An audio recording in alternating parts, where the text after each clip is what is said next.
Yo, good morning, everybody. Happy Sunday. So this is gonna be a quick one. It's not gonna be too long. Well, yeah, we'll get into it, and I'll get rid of that thing up there. I forgot to get rid of that, so I will do that right about click now. And anyways, guys, so yeah, like I said, it's gonna be a quick one. It's not gonna be way too long. It's Sunday, and I'm tired. It was fun. It was fun with the the live game streaming last night. Hopefully you guys enjoyed it. And hopefully it's not we're not suffering the YouTube, jump, skip, hop, and everything like that right now, like it's been happening for the last couple of days, because that's been pretty tough. So anyways, yeah, I got a couple of articles here that I kind of want to go over regarding the pixels. Um and then yeah, I'm gonna do a little pixel Q&A. You guys can ask questions about the pixels. I'm gonna answer some of the most always asked questions about pixel devices, and get that ball rolling. So anyways, cue that intro and let's go.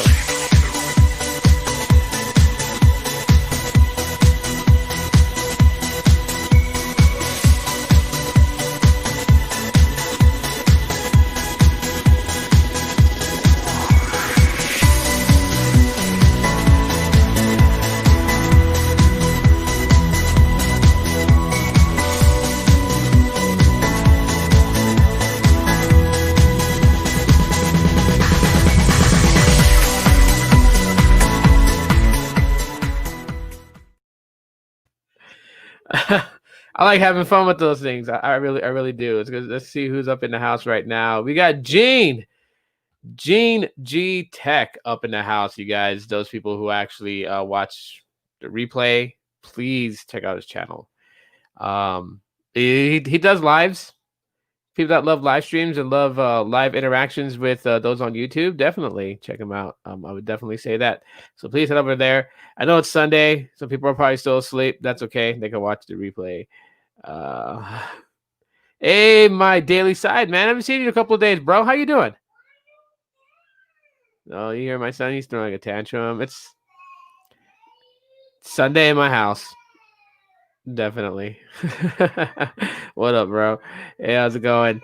Um, yeah. So, anyways, um, let's kind of go over what's kind of going on with these articles here. So, um, first one's talking about the Pixel 5S leaks. Um, my poor son. It's always two against one, right? Sisters against little brother. It's got to be hard to be the little brother. I'll say that much right now. Kathy, hi, good morning. Um, Let me get the screen share going here real quick, and we'll just kind of go off of that. Some interesting things about the Pixel 5, but nothing too major. Just some things that they are noticing, and this is catching a lot of hype right before. Please excuse me 1 second. Let me go ahead and solve the situation with my son. I'll be right back.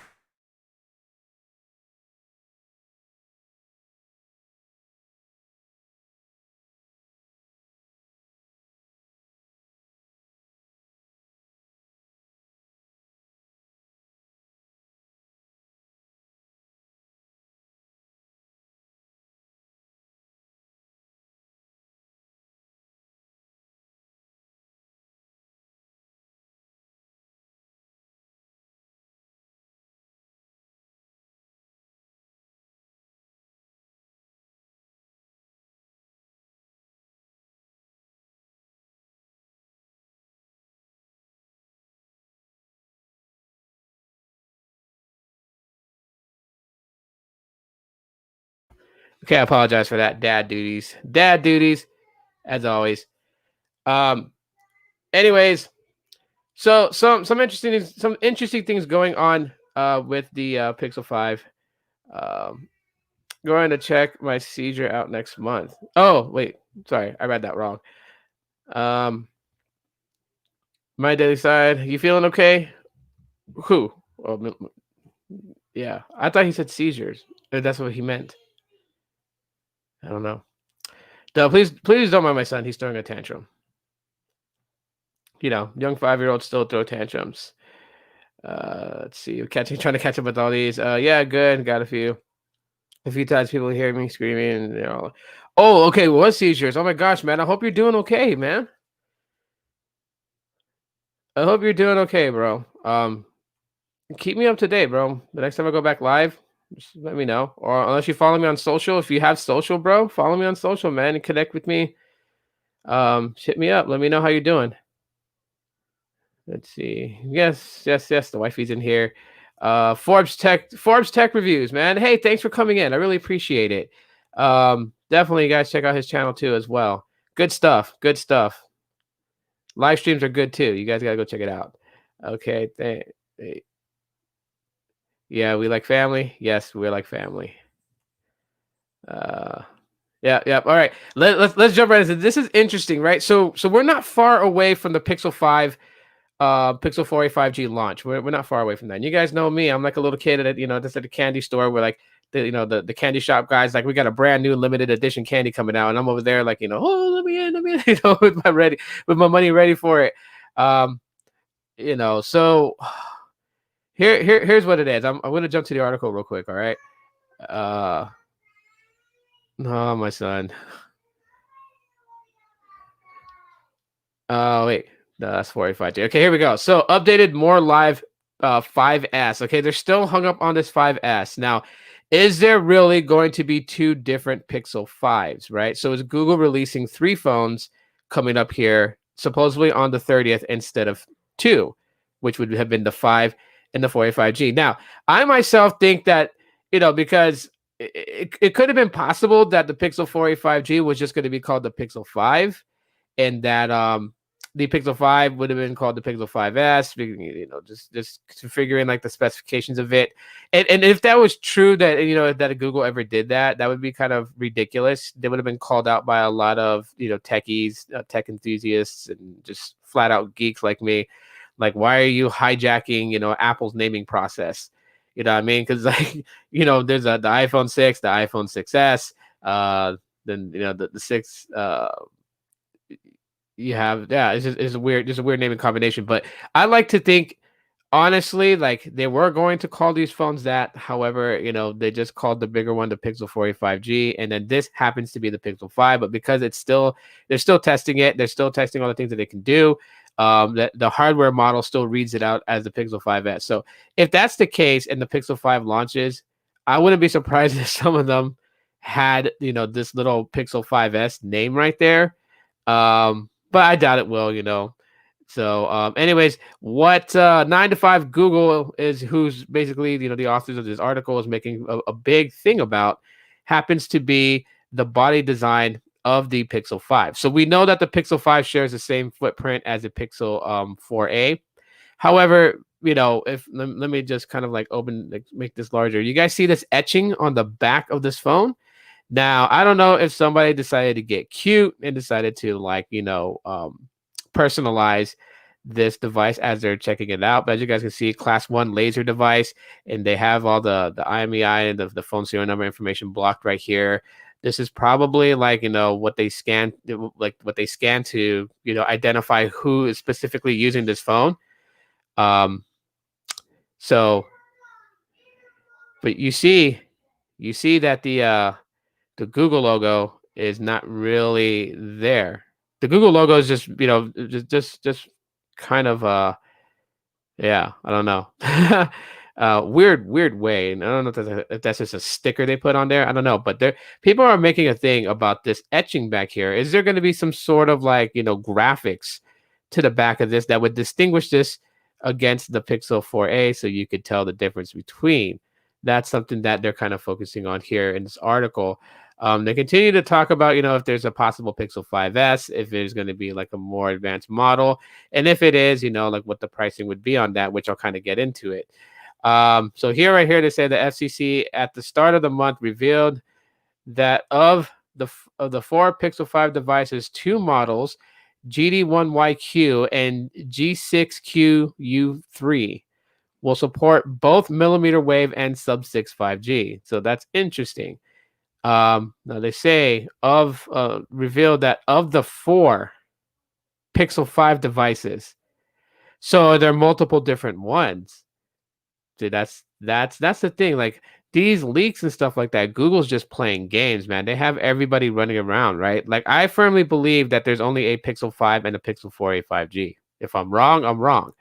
But I firmly believe that. But seeing this at the FCC at the start of this month, um, that of the 4 Pixel 5 devices, 2 models will support both millimeter wave and sub-6.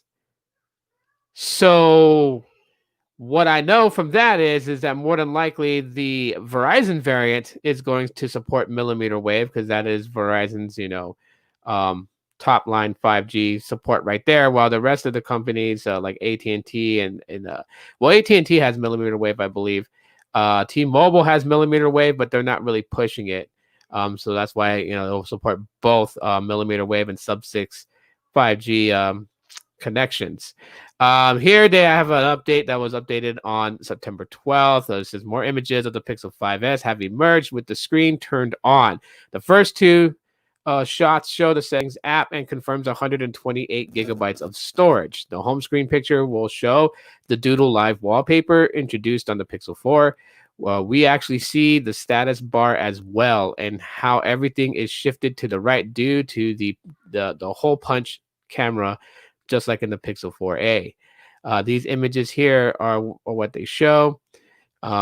We see these, except for these new ones here. So, well, I'm not trying to really launch Twitter. Yeah, close. So I'll just do that to zoom in on that. But that's what they're talking about right here. The wallpaper. We see 128 gigabytes managed storage right there, and then obviously the normal stuff you see in the Android settings app, accessibility, account security, location, privacy, Google system, about phone. So we see those things there, and yeah, so that is, I mean, the whole thing with hold on 1 second, please, everybody. I'm so sorry. So sorry for the interruptions. Hold on. Yes, son.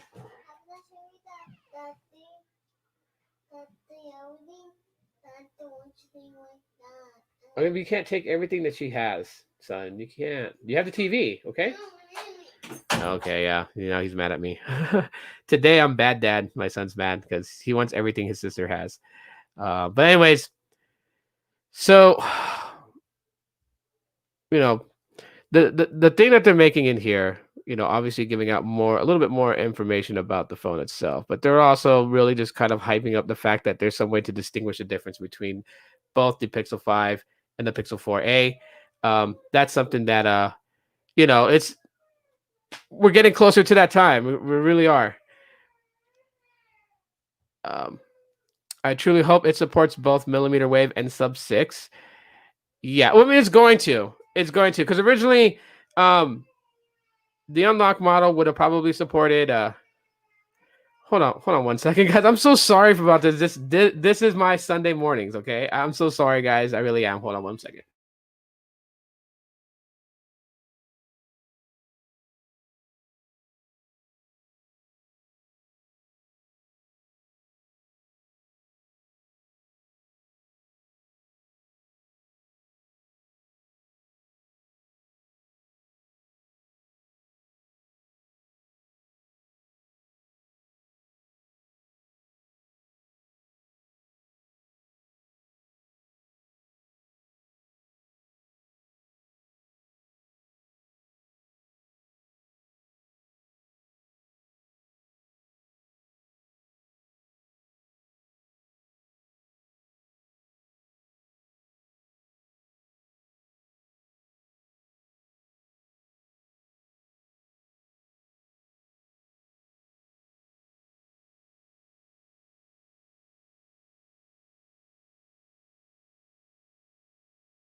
LOL kids, yes, LOL kids.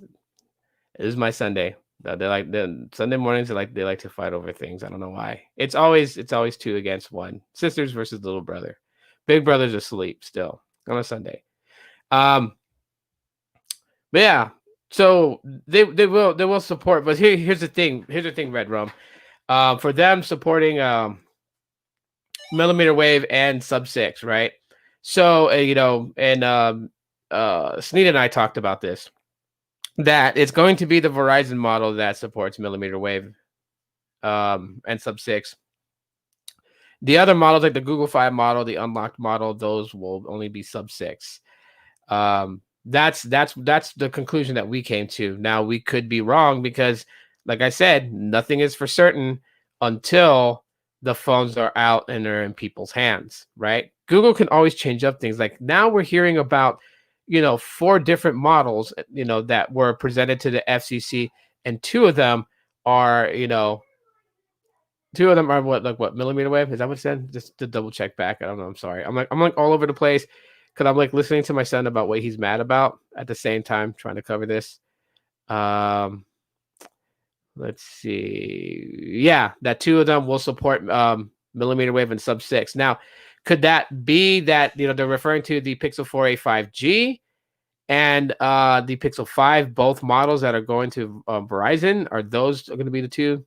See, there's not a lot of clarification here, and that's actually kind of cool. I kind of like that everything is still up in the air with these new Pixels, because when everything is confirmed leaked, it kind of ruins the surprise. You know what I mean?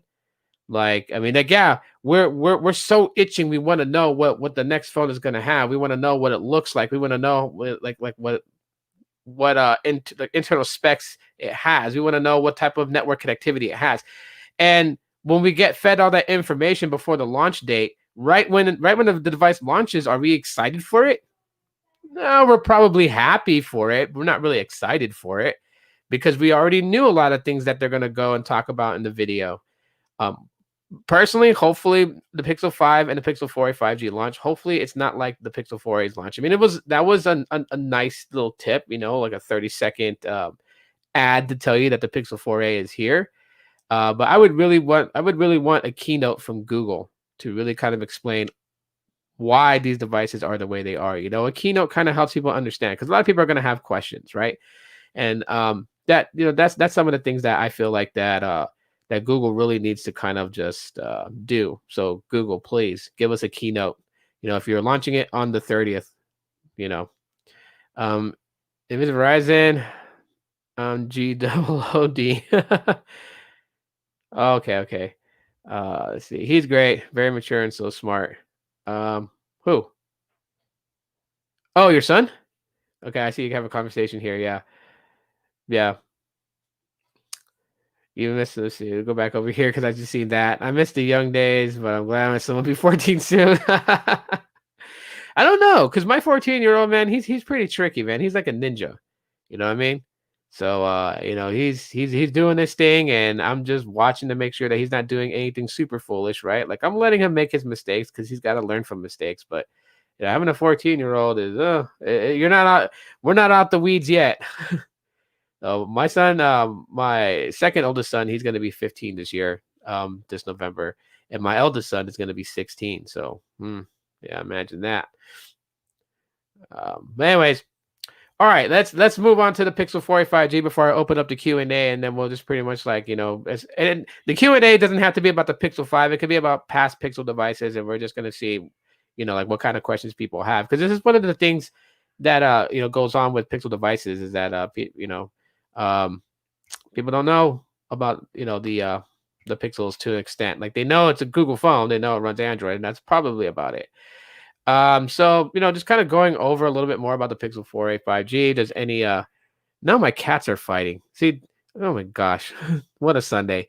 So here's what to expect from the Pixel 4a 5G, a 5G version of Google's mid-range 5G phone. I mean, I think that's a typo there. Wouldn't it have been that a 5G version of Google's mid-range Pixel 4a instead of saying a 5G version of Google's mid-range 5G? That's what it is. It's a mid-range 5G.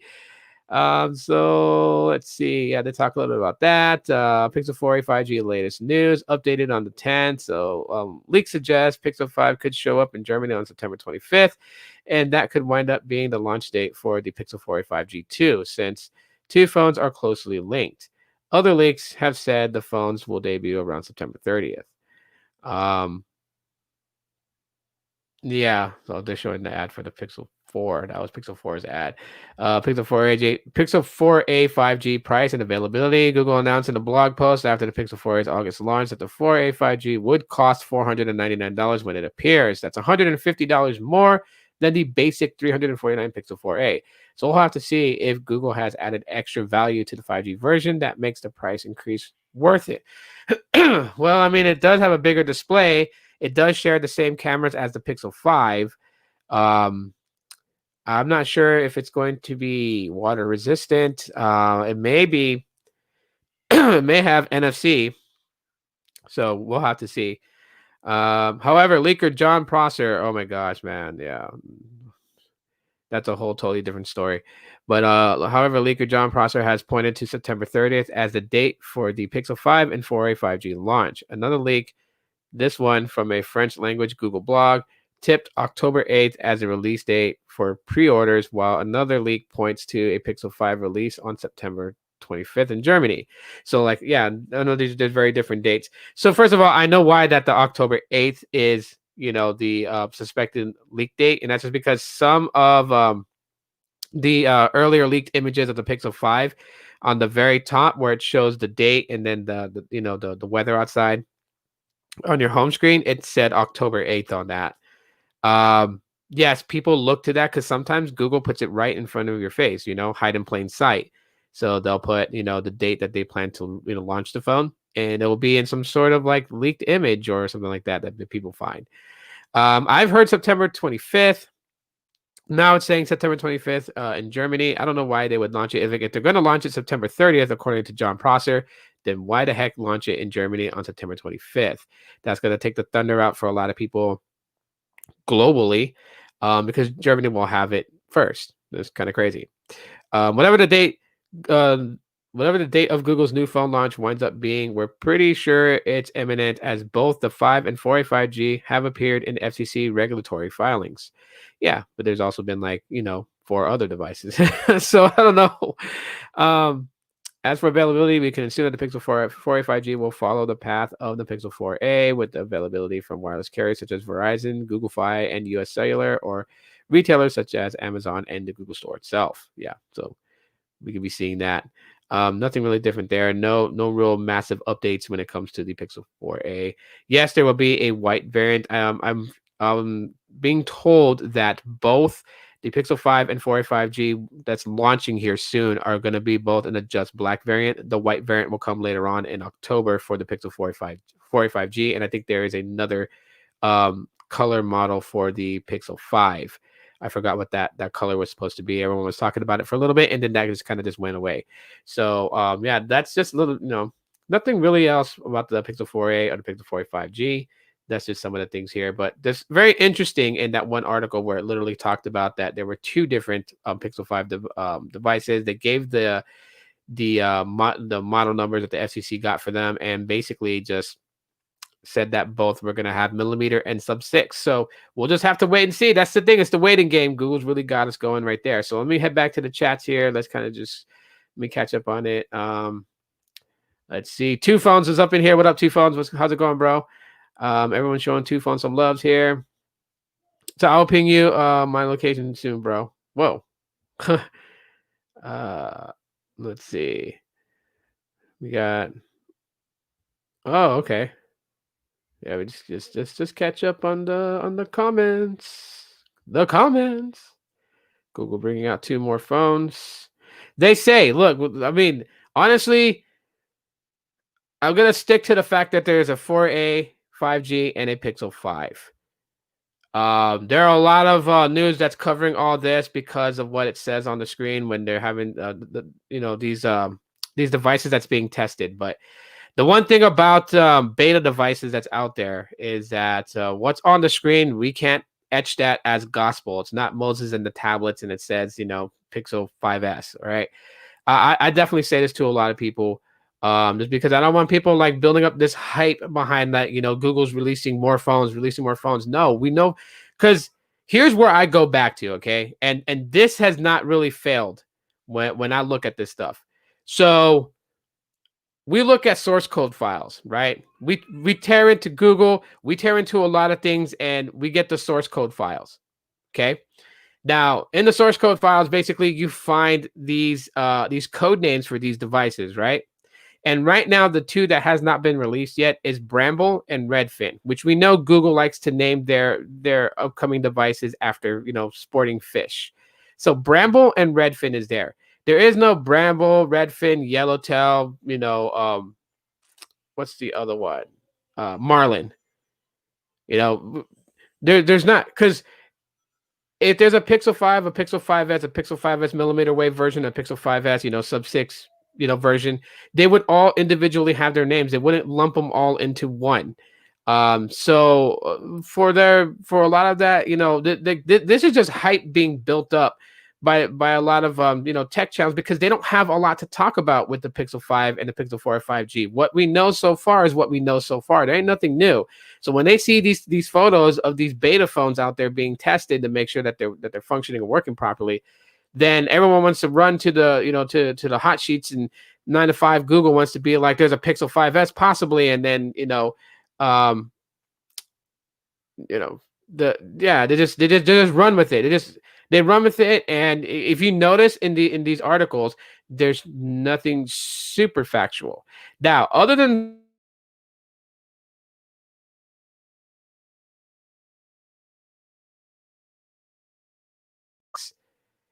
oh my gosh, I cut out for a second.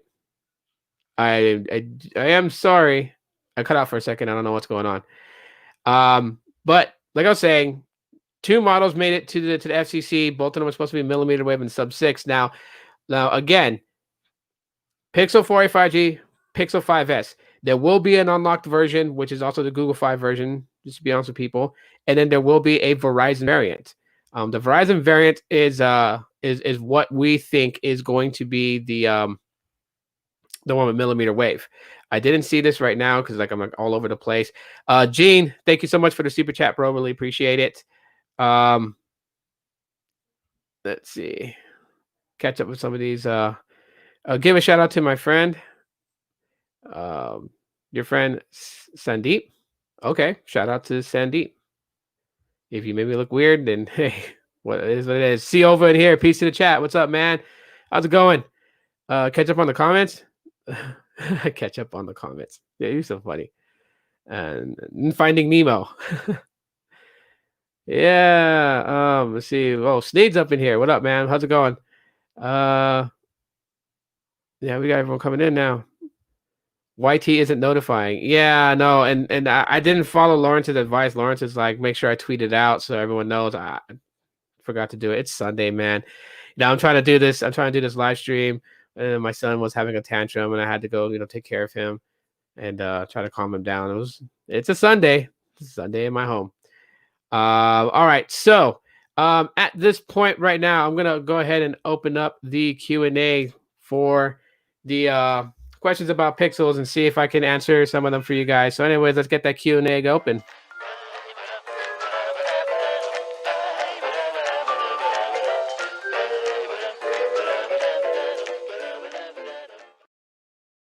Yep, Q&A time. Let's get it cracking. So one of the things I think, Gene, you asked me in a comment regarding the battery. If you want to re-ask me that question again to kind of refresh my mind specifically, what your question was about the battery with Google Pixels, or if you're straight going with the Pixel 4, because you dropped that video on the Pixel 4 and how it's been for me. But I will say this: I've never understand Google's decision when it comes to the battery in pixels. I don't. Hold on one second.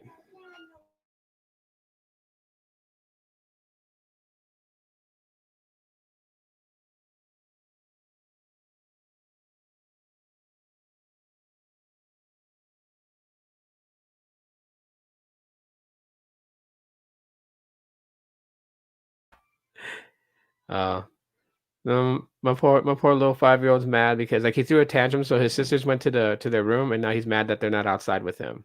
So what can you do? Hello, everybody. Questions you guys have for the pixels? Any pixels you guys can ask me. I'll see what I can answer on them. Gene, you want to re-ask your question again? Or I can just go to Studios and pull it back up. it'd be nice if you could like take excerpts from like, you know, um, like the YouTube comments and just like be able to put it up on the screen. StreamYard, if you guys are listening, or if you guys are watching and perusing and screening, give us the ability to like pull comments individually and put it at the bottom like we do with the names. Let's see, where was it at? You got all these weird oh man, stop putting these comments on there. Hi guys. No, hi, goodbye. All right, where's your question, Jane? I'm trying to find it. Da da da da da la la la la la.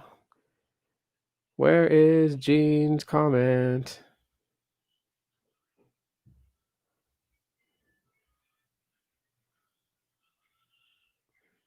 Damn, jeez, I'm not even showing your comment. Oh, how long will the battery last in the pixels, and how long is the standby time? So okay, but like let's narrow it down. Which pixel do you want to know that for? Because the pixels all have different size batteries. Pixel 5, what's my thoughts? Um my thoughts on the Pixel 5, basically, I'm excited for it. I really am. I don't need it to be the successor to the Pixel 4 as far as like what they used to build the phone and like what processor chip to go with it. I'm actually happy in the fact that they've gone down to a 700 series to cut costs. Um, let's see how long. So for that, Gene, I would actually have to have the Pixel 5 in hand to know like what the how long the battery will last and what the standby time is, because this is gonna be actually really different. But um, for Keystone Tech, I just like the direction that Google's going. They don't need to be chasing after Samsung Galaxy S series phones and after iPhones at this time. They can do it later because they're still new to the game. And with the past iterations of Pixel devices that they've put out, we see that they're still in their infancy when it comes to bringing us a solid device. This is the reason why a lot of people don't know so much about the Pixels. I mean, come on now. You know what I mean? Like, to the geeks, to the tech enthusiast, this looks cool. To the average consumer, no, this doesn't look cool. Something like, Samsung Galaxy Note 20 Ultra looks cool to them. It's something that they're gonna hold with pride like this and talk on the phone and show how nice looking that phone is. But to the everyday consumers, this is like plain Jane. And it's the same with the Pixel 4a, you know what I mean? So and then of course when you look at the stuff that they put in, like the Pixel 4, they wanted to match Apple with the face unlock, and that didn't do so well. They actually had to implement an update that basically allowed your, like where it wouldn't unlock unless your eyes were actually open. So I mean, you know, that's the thing with them. That's I'm like, now that they're going this way, they're kind of like, so they're not trying to trample all over the A series from them. So they're not trying to like make, like break in there and completely wash out, the 4A and the 3A. But they're kind of like leaning up against it and riding on that highway and staying in that lane. And that's a good thing for them. I think they should do that for now and focus on, to me, focus more on their software optimization. They're doing really good. And I don't want them to sacrifice that in thinking of trying to do something else insane. What I want them to do is to like literally just don't try to be don't do the Google, the googly thing. Don't do that. Don't take it beyond anything to what it is, and just focus on the hardware. Right now, go with mid-range specs. That's totally fine with me, and just develop on that. So, yeah. But for the Pixel 5, I'm actually going to get it when it comes out, unless I get discovered. But it's funny because my friend I was like, yeah, if I ever get discovered by Team Pixel, that'd be cool. And he's like, oh, you're gonna get discovered by TP? I'm like, shut up, dude. But yeah, if I ever get discovered by TP, then hey, it is what it is. Let's see. But yeah, going back to Gene, we'll know when we have them in hand, right? And I can, when I have it in hand, I can tell you what the battery life is for me and what the standby time is for me. because you and I use phones very differently. So yeah, I wouldn't be able to say that I'm getting 21 hours um on battery life with the Pixel 5. I wouldn't be able to tell you that. One, I don't have the phone in hand, and two, that it's going to depend on how how I use it, because I use phones differently than how other people use phones. Hey man, my buddy Varen just sent me a link to this. Enjoying the session. Would you give a shout out to him? Yeah, why are you guys asking for shout outs? Like, just not being mean. Just want to know, why are you guys asking for shout outs? Hello, Oscar. I'm good. Thank you. How's your day? Okay. Sneed up in the building. Sneed here. Sneed wants to join real quick. Sneed will get a link, but he has to drop the thumbs up to let me know. I think I saw Lawrence in here too. So if Lawrence wants in real quick, drop the thumbs up. I'll let you in. Other things about Pixel you guys want to know? LOL TP. Yeah, Team Pixel, right? Hashtag TP in the comments for Team Pixel. Oh man.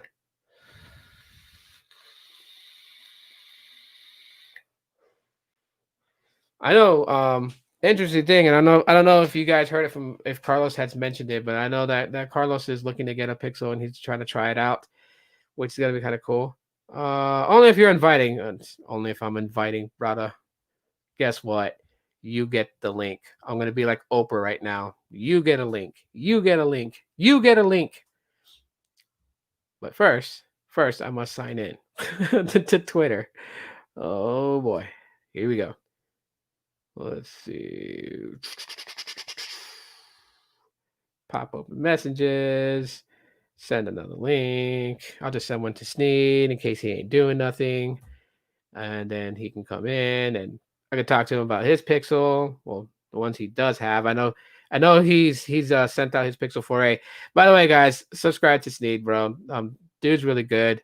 And I'm not just talking about his channel. I'm talking about him at heart. You know what I mean? I can say this: Sneed is part of Team Pixel, right? So more than likely, he'll end up getting the Pixel 5, the Pixel 4a 5G, one of the two, unless Google's like going all out this year and they actually give out both phones to Team Pixel. But I think what they'll probably do is they'll probably give it out to their big guys. Hey, Sneed, what up? Bah. Yeah, you are part of Team Pixel, so hashtag TP. Team Goat. Team Goat. Mm. And we got Lawrence in here now. Well, waiting for me to add him to the stream. Lawrence, Mr. Lawrence, sir, how you doing? Hey, I'm Lawrence. doing fine. Good morning Good morning. to Morning. all. Yes, it is officially 8 o'clock in the morning Hawaii time. Aloha. Yeah. Yeah.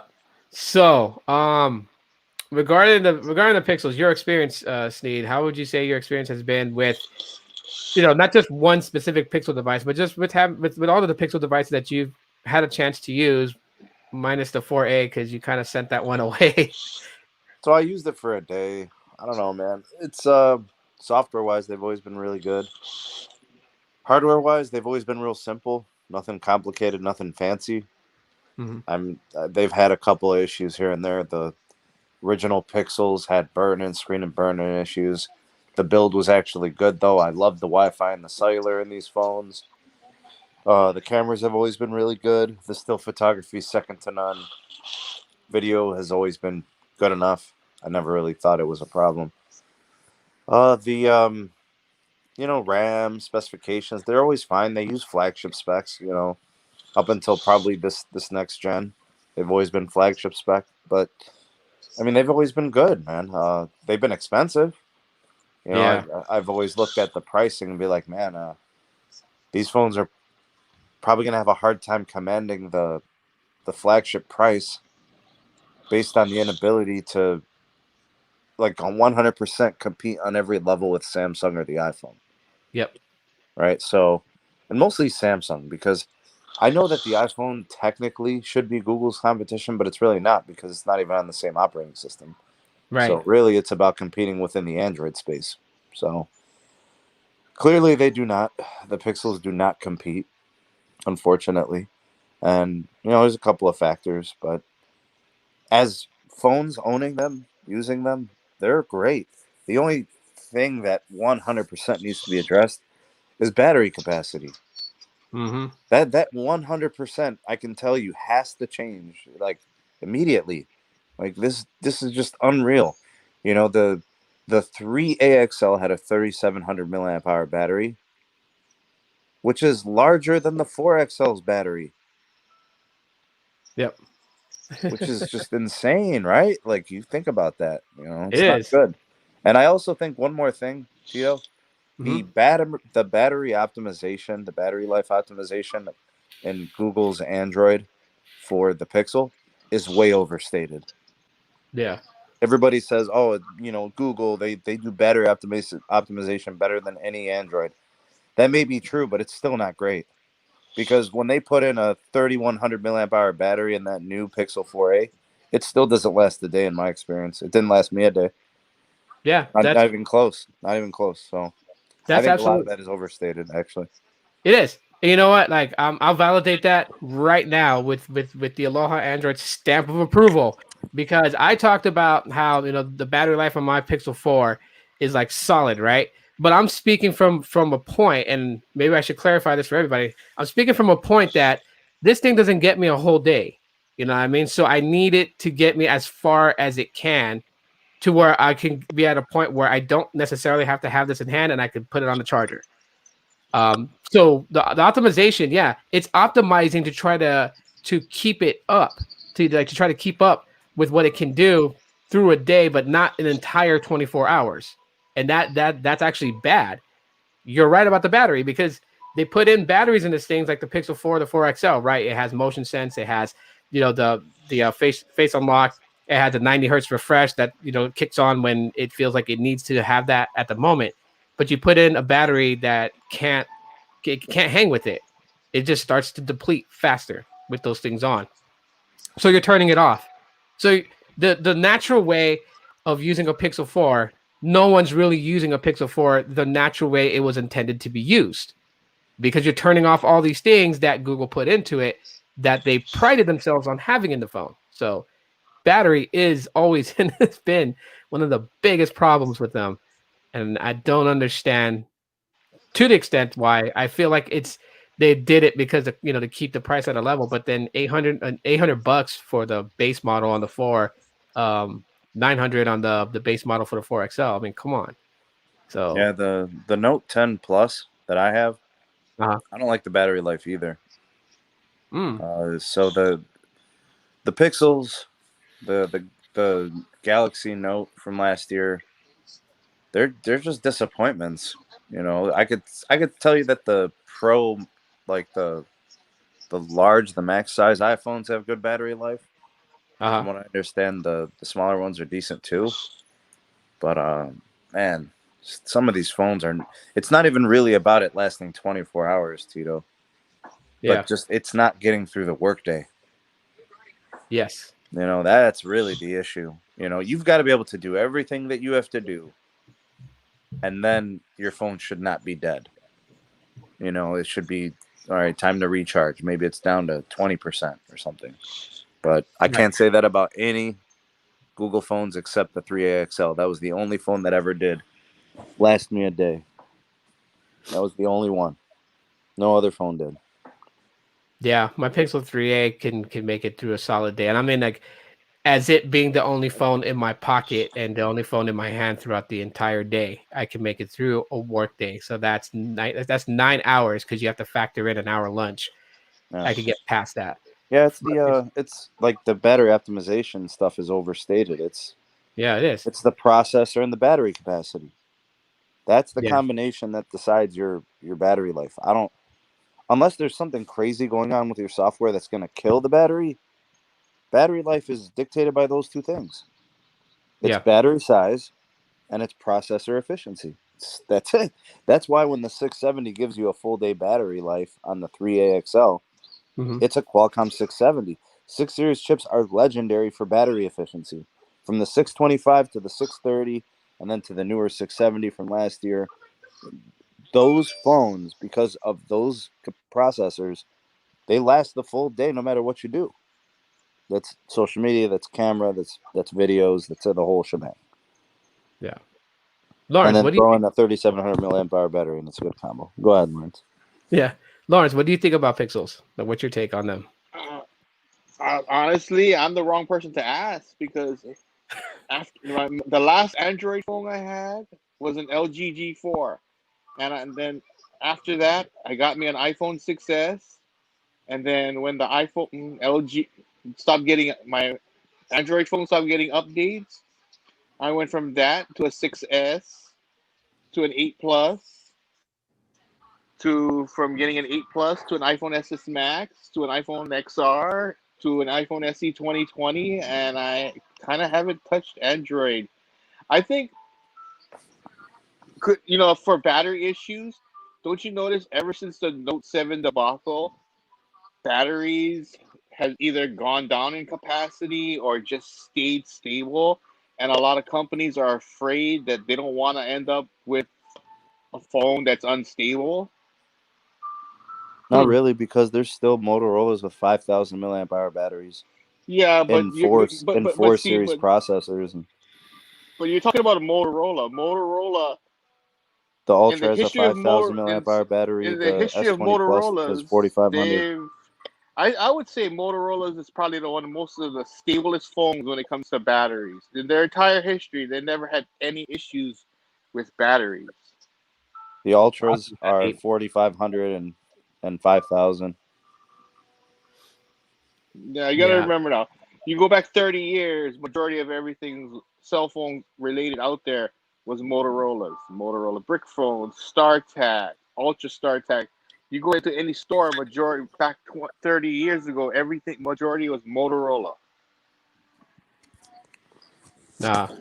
But the reason I'm asking you about what your take is on Pixels, and you say that you're not the right person, as the contrary to that, you are, because like you just told your story, you went from you had the LG G4, and then you went from that to an iPhone because the software support updates on the G4 stopped, and you've been on iPhone ever since then. So you being somebody that went from Android to iOS and you stayed on iOS, every time a new Pixel comes out, right?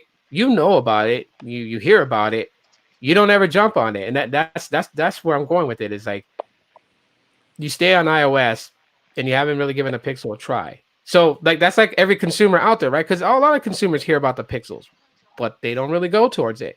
So that's where I'm going with you. That's where I'm picking your brain at, is what deters you from even being interested in trying out a Pixel when and staying on iOS. I don't know. I mean, I guess when you look at buying their phone, it's like it's already half a year old, half a year out of date. So as soon as they launch it, it's like 6 months out of date. So and then with my bad history with Android, it's like I want a phone that's gonna give me at least 5 years of software updates because I'm tired of all the companies hyping up their new LTE bands. Because it's like, okay, we're gonna hype up band 12, we're gonna hype up band 71, we're gonna hype up all these bands. Then you get the phone, and by the time they get it right, the phone is already out of date. You know what I mean? So I just want a phone that works. I can make a phone call. I don't have to worry about it. That's why I got three different carriers. Sorry, shout out to Carlos for letting me, be able to have that AT&T Business Elite Looks like line the invite to Technoid. and pay him for the use of that line. You know what I mean? So now I can experience T-Mobile, AT&T, and Visible. You know what I mean? For Yeah. my part right now, since everything I have is iPhone, it's all about the network experience. You know what I mean? So that's why I Okay. say I'm the wrong person to ask because you guys, like for you, you're Team Pixel, and I respect that because you have it. You know what it's like. You enjoy it because you know what can benefit you. Sneed, on Yeah. the other hand, he does everything. He's not a fan of iPhone, but he has various Android phones. For me, I guess ever since that SE phone, and I got another one, and I just incorporated everything. Then eventually I got my Apple Watch, and now I can just go. I got it set up where it doesn't matter what phone I have. I can just pick it up, and all my phone calls go through all my messages. I can start a message conversation with somebody on one phone. And okay, oh, it's about to die. Throw it on a charger. Pick up my other phone and left off where from the same. It feels like I could just keep on going to a different phone Big Blue. and never leave. Because that's what Big Lou. iMessage is so important. You know what I mean? To What certain up, bro? people because they have Uh-huh. that multi devices. I mean, look at how hard it was just to try and call on the dual Yeah, call last night. So we Duo said failed me forget last night. it. Yeah, forget it. Duo failed me last night. I was calling Lawrence, and I don't know if it rang on his end, it was ringing on my end on Duo, and then it would like just go to the point where he wasn't picking up. I would hang up the call, then he would call me on Duo. It would ring on my end. I would swipe up, and then it would have this long, awkward pause, and I was like, okay, maybe it's my Wi-Fi. Exactly. No, Yeah, it was every time I did that, or if you called, I tried to press the button. It's like, okay, where's the answer? Where's the answer? It's like I don't know. So if we could kind of summarize the Pixel, like the issue with the sales, the issue with the lack of popularity, why it's not really on someone like Lawrence, why it's not on his radar. It kind of boils down to this, and I think everybody instinctively, subconsciously thinks this way, whether they say it verbally or not. I think this is what people are thinking as customers. Are there enough pros, meaning the benefits of a phone, right? And then you take right. all of the things that are considered drawbacks. How do they outweigh each other? So if there are 10 things that are really important to owning a smartphone to you, and a phone has 9 of those things in spades, and one of them is less than stellar, or maybe it's average, or maybe it's even not great, Tell your mom. that's a really good phone, Can you tell right? your mom? Because when I look at an iPhone, if you were to make a list of 10 things that are really important, the iPhone has probably like 8 or 9 of the 10 things on the checklist of they can do this well, which is why I think people look at the iPhone and say, I can always count on the iPhone as a total package. I don't really see much of the drawback, right? To me, the only problem I have with the iPhone is the modem, the cellular connectivity, and the Wi-Fi. So, but I mean, that is a big thing to me, honestly. But Yeah. everything else seems to be on par with pretty much everything somebody could need. Now, when I look at something, say, for the Google phone, there are a handful of things that need to be addressed to make that checklist, to make it more thorough. Like there's probably 4 things for most people that the Google phone doesn't do well. Like the design is boring, so it doesn't get anybody excited. Right. The battery life sucks. The price is expensive considering all the trade-offs.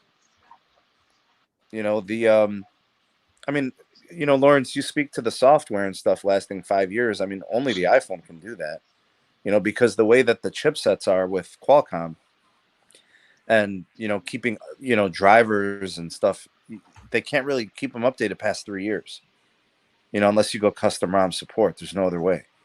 No, but So when it came to your thoughts and analogies on the iPhone, you hit it right on the head because I got an iPhone 7 Plus and I did my showdown test, and since the iPhone 7 Plus has a Qualcomm modem and all the others have Intels, is that why is my 7 Plus having a higher download than an iPhone SS Max? oh, that's crazy. Yeah, That because is nuts. that says it all. Because it's a Wow. Qualcomm modem. You know what I mean? The modem was designed and engineered for performance, and to me, Intel just took so many shortcuts to keep the price down, and unfortunately, it swayed Apple. You know what I mean? And Apple saying, "Oh well, because of Verizon's history with CDMA and Qualcomm being the backbone to CDMA, that's why Verizon variants will always have had Qualcomm modems in them." And then once they started figuring out, okay, we can put Intel and T-Mobile and AT&T and whatever at that time to save a little bit of money, that's where the modem divide happened. Michael, Give me just 1 second. I'm trying to find my headphones. good Okay. day, sir. It's so funny because he's like he couldn't join, so I put it in the chat if he could just type out in the chat like why he thinks that pixels aren't on people's radars, and then he pops in. I sent a link to Ray too because Ray has a pixel. I wanted to get his perspective. For you, Tito, I'll give you the world. I made time for you. I appreciate it, man. I really do.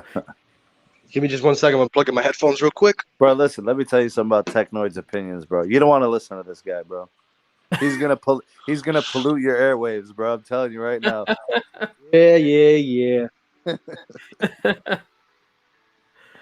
Alrighty. Should be good to go. How's the audio sound? Good. Sounds good. But like I was saying before, I think this year's iPhone, since it's guaranteed to have a Qualcomm modem in it, and once people realize that it has a Qualcomm modem and not an Intel modem, it might sway some diehard Android users to say, you know what, I'm either gonna switch over or finally get an iPhone again and have dual Android and an iPhone. All right. How's it sound? Is it good? Sounds good. Sounds All really right. good. So what was the question? I'm sorry. So I wanted you to elaborate on why you think, because Sneed already gave his analysis on it. Pixels, right? The geeks and the nerds, they know all about it. But the average consumers, they don't really. It's not on their radar. And so, what do you think why that is? Oh, all right. Well, a couple things. Number one, I gotta quote Silva. When we say average consumers, I feel like we're talking to them as if they're Neanderthals. I'm just saying it right now. It's like Silva posted something on Twitter. You gotta check it out, man. It was so funny.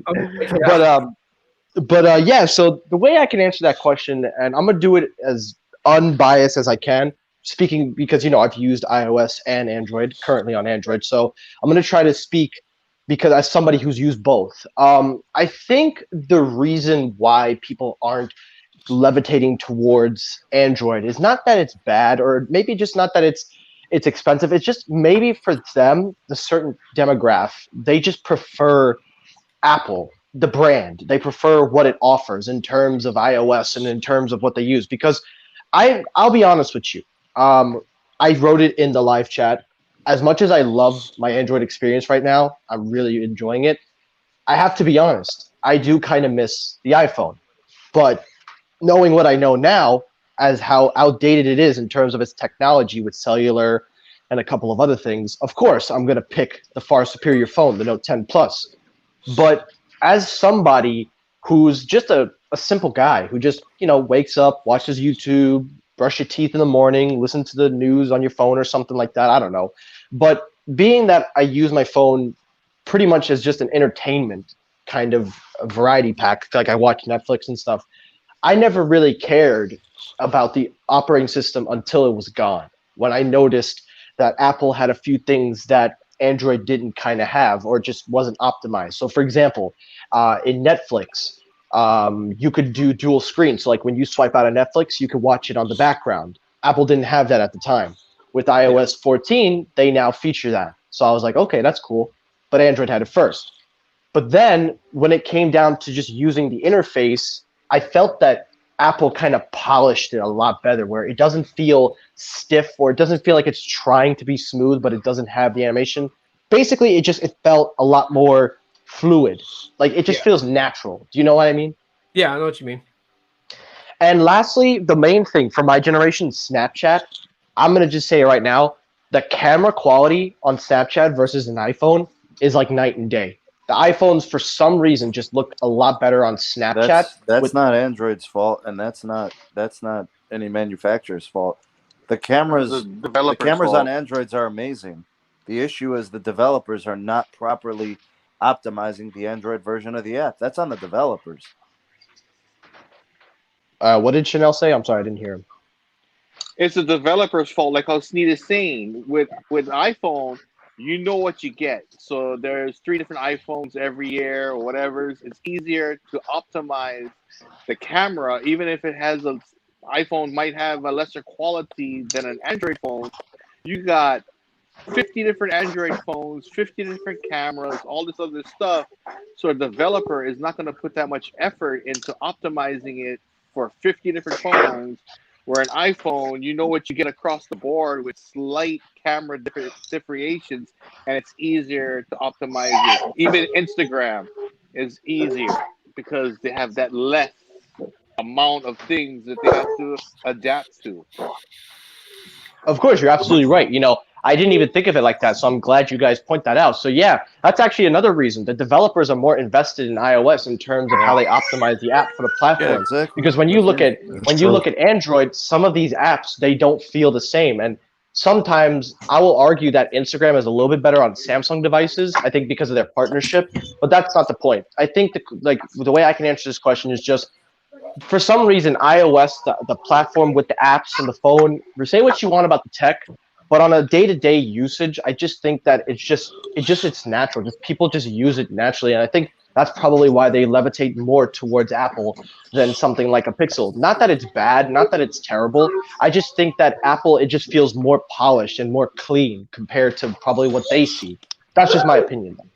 Now, I can come in and say something that's basically just happened to me recently, and I agree with you, Technoid. It's like in some cases, some manufacturers, some OEMs, they tend to use certain things better. So, case in point, right now, I'm using my Samsung Galaxy Buds. Now, when I talk on the Galaxy Buds on the Note 10, they sound more clear, they sound more louder, or whatever. I'm using them on the Pixel 4. You guys don't sound as loud and as clear if I was to use them on the Galaxy phone. Like, say, if I was using StreamYard on the Galaxy phone. So it's like, overall, it's like there's so many different nuances with different things when it comes to these developers. And, like Lawrence was saying, it's like, iPhone, they got a better approach. I mean, not a better approach, but they got more time with some of those apps like Instagram and Twitter and a couple other apps because they were developed on the iOS platform first. So it's like Sneed said, if developers would take the time out and just have it to where everybody is equally the same, then people wouldn't complain as much. We wouldn't hear that, oh man, you should have this phone in order for you, because it doesn't make sense. I shouldn't have an iPhone just so I can get on Instagram or Twitter. That doesn't make any sense to me. I shouldn't have to buy an iPhone. Do you agree, daughter? No, you're absolutely right. You hit it right on the ball. Yeah. You look at these developers when they develop apps for Apple. When you use them, they feel so natural and smooth. Exactly. Now, for certain apps, for example, Samsung. I mentioned Instagram. They had a partnership. So thankfully, that partnership kind of works better with their platform. And I like the fact that when I take a photo, I could just post it right to Instagram within the camera app. That's something convenient for me because I don't use Instagram all the time. But when I do, I like the fact that I could take the clear photo from my camera instead of using the app. And you said the Galaxy Buds, they sound better on the Samsung. That's because Samsung uses their proprietorship Bluetooth codec. It's called Scramble X or Scramble C, whatever.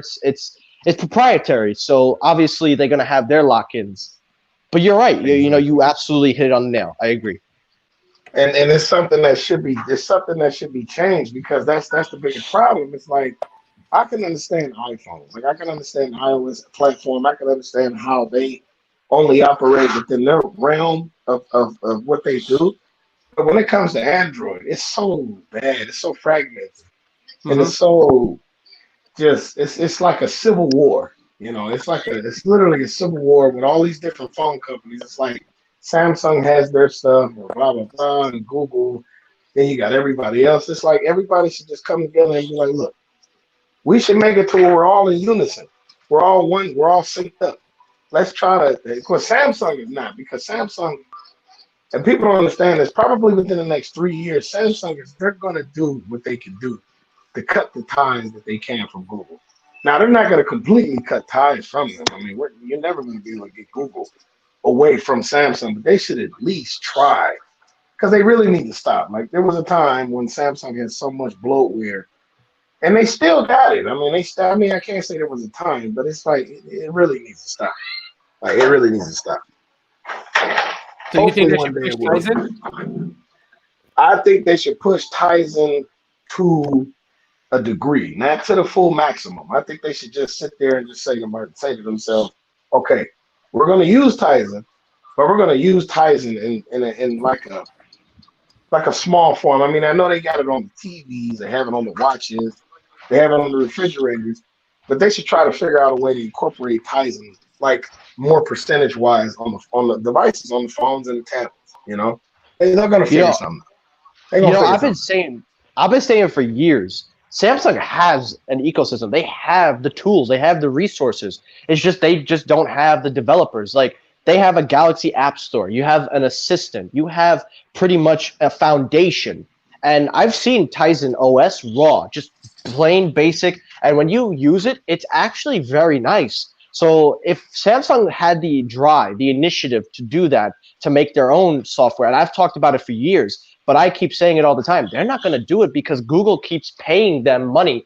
And now there's reports saying Google's going to pay them more if they get rid of Bixby and their App Store. Yeah. So they just want to keep using Google, which, I mean, hey, listen, you know what? That's fair. Money is money. Take what you can get. But if Google's giving you more money, why not? So it's easier for them. All right, so let me ask this question then, because that's very interesting. We kind of got to this point talking about Tizen, and I'm gonna go down the line. I'm gonna start with Technoid, and then I'll go up to Ray, Sneed, and then Chanel. Lawrence. Before you do that, I know Sneed was about to say something, so you go. I want to let Sneed go say what he had to say, then do that after. Is that okay? Yeah. You were saying I'm good. Sneed I mean, earlier? I think we covered it pretty good, man. Let's do this next part. That's cool. Thanks, Lauren. Okay. Thank you. So, yeah, no worries. Thanks, Lawrence. Appreciate it. Yeah, I know. I heard him right about to say something, and then you know. Yeah.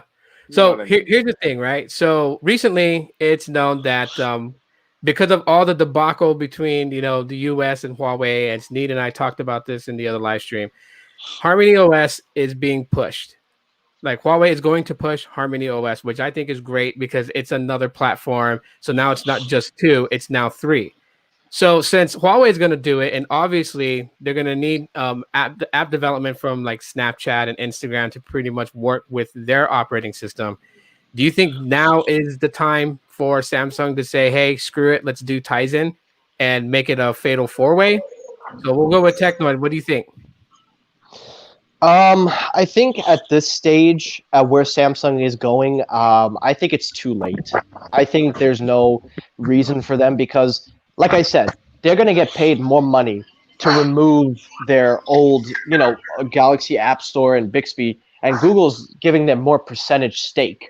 And if they wanted to, if they really were invested in their ecosystem, as they say, they would have dropped Android, and they would have done it maybe 4 years ago.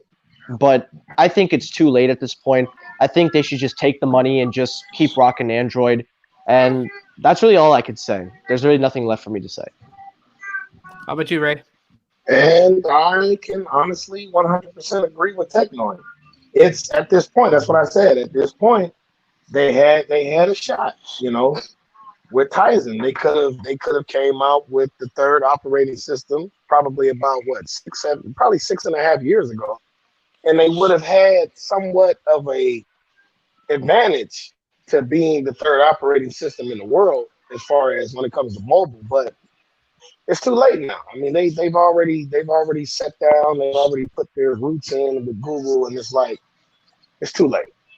Now, as far as Huawei goes, I'm kind of pushing for Huawei because I really want Huawei to come out with that third operating system, so Huawei can get more recognition. I mean, they got enough recognition as it is overseas, but as far as in the hands of the people, such as the people over here in the United States, Huawei will probably kill it. I mean, Huawei will probably be a force to watch out for. Hmm. So Yeah. yeah. So my answer is yeah. I agree with Tech. I Yeah, agree. sorry about that, guys. I had technical difficulties. I apologize. No, you Don't good. worry, don't worry, bro. It happens. Hey, I had to walk away from my desk for a second. Sneed, we'll go with you now. In my honest opinion, I don't think it's ever too late for a new operating system to come to market. I don't think I don't think they should hold back if they want to do it. They have they have the brand name, they have the recognition, they have the notoriety, they have the hardware. The devices are fantastic. Think about Dex. Think about their hardware line with their Galaxy Note series, with their Fold, their Flip, their S series, their mid rangers, their entry level, all of their products that are home based appliances, all of their machines, their Chromebooks. I mean, if you think about all their hardware, right, and what they could do with their own operating system, sky's the limit. And to be honest with you, there's not a single mobile operating system that is great. Apple is good. Android is decent. BlackBerry should come back with an operating system that is their own. Like the more the better, because I'm telling you, there is not a single operating system, there is not a single platform that is perfect, not even close. Yeah, Apple's been the most successful. They have the best one, but they are still not the best because there are still things that they can improve, right? Or I shouldn't say they're not the best, they are the best, but they're still not great. It's good, but it's not great. When I use iOS, there are things that I'm scratching my head about. When I use Android, there are things that I'm scratching my head about. Agreed. So I mean, maybe I'll like Tizen, and maybe I would like the new BlackBerry if Research in Motion came back with RIM. I used to love BlackBerry Messenger. That was the best messaging app. And the security of BlackBerry's software was fantastic. There's so many ways that each of these operating systems can improve. There should be more operating systems, and they should also at the basic fundamental level, when it comes to apps and development, they should all be able to develop on a level playing field. There's too much, like Ray was talking about fragmentation with Android. Yeah. There's too many It's bad. barriers in front of It's new bad. software and operating systems. There's too many barriers preventing it from happening. Hmm. But seriously, I really do feel like Samsung should get away from Android, or if they want to be really fancy with it, based on the enormous amounts of storage that they could support, they should preload 2 operating systems into their Galaxy phones Mm. That's and interesting. give people an option to turn on, the Tizen or run Android and to see how that goes, and then collect that beta software. Seriously, to collect the data on it. Seriously. Wow, that's a very good point, man. That would be awesome to have a Samsung dual boot. Lawrence, what's your take on it? Well, for Harmony, what I mean, they're never going to enter the U.S. market, and look at my iPhone for example. Okay, when it comes to like maps, even though I'm a hardcore Apple user, I use Gmail. I don't use iCloud email because it's annoying. Gmail it works better. Google Maps. I use Google Maps over their map. Google Photo. I have Google Photos on mine so that I keep certain amount of stuff on my iCloud side, but I prefer Google Photos because at least I know if I delete it off my iPhone, I can go back to Google Photos and search my history and say, okay, this is the photo I want to go resend. Where once I delete, if I didn't have Google Photos, if I delete it off my iPhone, the only way to bring it back is to restore it, and I'm not going to go through the hassle to restore it just for one photo. So there's so many applications from the Google side. Once I left Android, I'm still using. So no platform is perfect, and it's never going to be perfect for that certain individual. You know what I mean? It's just based on how you're going to adapt to it and how you're going to utilize it to make it work for you. That's why I don't bash Android. I don't bash anything else other than that because there's still aspects of Android I use on my iPhone that Apple can't give me. You know what I mean? It's just Yeah. unfortunate that I got so used to just utilizing this, so I can pick up, like I said, I can pick up this phone and do that. Or if somebody FaceTimes me, I don't have to worry about putting in an app to make sure all my phones get the FaceTime. It just happens seamlessly when I'm logged into one iCloud. So, And I agree with you, Lawrence. I agree with you because I knew there was something I was missing. Like when I had got an iPhone and I started playing around with it, I'm like, I can honestly say that this is a better experience now, communication wise. Yeah. But see, the problem is with me, I got three devices. I got Samsung, I got Pixel, and I got iPhone. So it's like, I use all three of my phones for different things that I'm, either interested in or what I'm doing at the time. So it's like, I like them all. So it's like, not everybody's like me. Not everybody can do this. It's not even about money. Because even if you don't have a Galaxy Note 10 or a Pixel 4 XL or an iPhone XS Max, you can still get a Galaxy Note 9 or whatever, but it's like, it's I don't know. This is why I have three phones. And people say to me, "Why do you have three phones?" And I'm like, I got three phones for a reason. I don't have three phones because I'm selling drugs or I'm some type of Spanish arms dealer. No, I have three phones because I like the experiences from all three devices. And I could be a Spanish arms dealer. No. oh man. Well, I got a hypothetical question out of all this, and we're gonna reverse backwards. So I'll start with Sneed, work to Lawrence, down to Ray, and end it with Technoid. If let's say for some ungodly reason, Apple and Google just gone. So you only had Harmony, Tizen, and let's throw in RIM. Let's throw in BlackBerry. Okay, hypothetical, because we really haven't touched Harmony OS. I've seen demos on it, and I gotta say, it's pretty snappy. But if you had to choose one of the three, where would you go? Sneed, Rem, Lauren. BlackBerry. Yep. Wait, I thought you were done. Go ahead. No, go ahead. RIM. As Me? to why? Oh, No. I thought Sneed was done, but he Sneed. continued on. No, he No, went straight to the point. Sneed. yeah. He went I'm the rim. reason I remember the operating system. I remember how secure it was. I remember the features. I remember the layout. It was fantastic. I trust BlackBerry. I miss BlackBerry. Yep. Yeah, that's a good one. Okay, Lawrence. Oh, definitely BlackBerry. Considering 2009, 2008, I sold a lot of BlackBerry units. And if that was my only option, I'll definitely go with BlackBerry. Cool. Ray. If it was my only option as far as me just having one operating system, I think I would just stick to Android and I have a Pixel. No. Android and iOS is gone. So the only three you Oh, have: Tizen, Harmony, or RIM. Tizen, Harmony, or RAM? Probably Harmony. Can we throw a curveball into the mix? Can I say Fuchsia? Yeah. No. I'm being serious. No, I'm gonna stop joking. All jokes aside, I literally would go with Harmony because I believe, I know Sneed. I know you probably did this like I did. I took like 30 minutes out of my day and I did more research about Harmony OS. And what I figured out about Harmony, and I'm pretty sure everybody here probably took a look at it and they see how different it looks.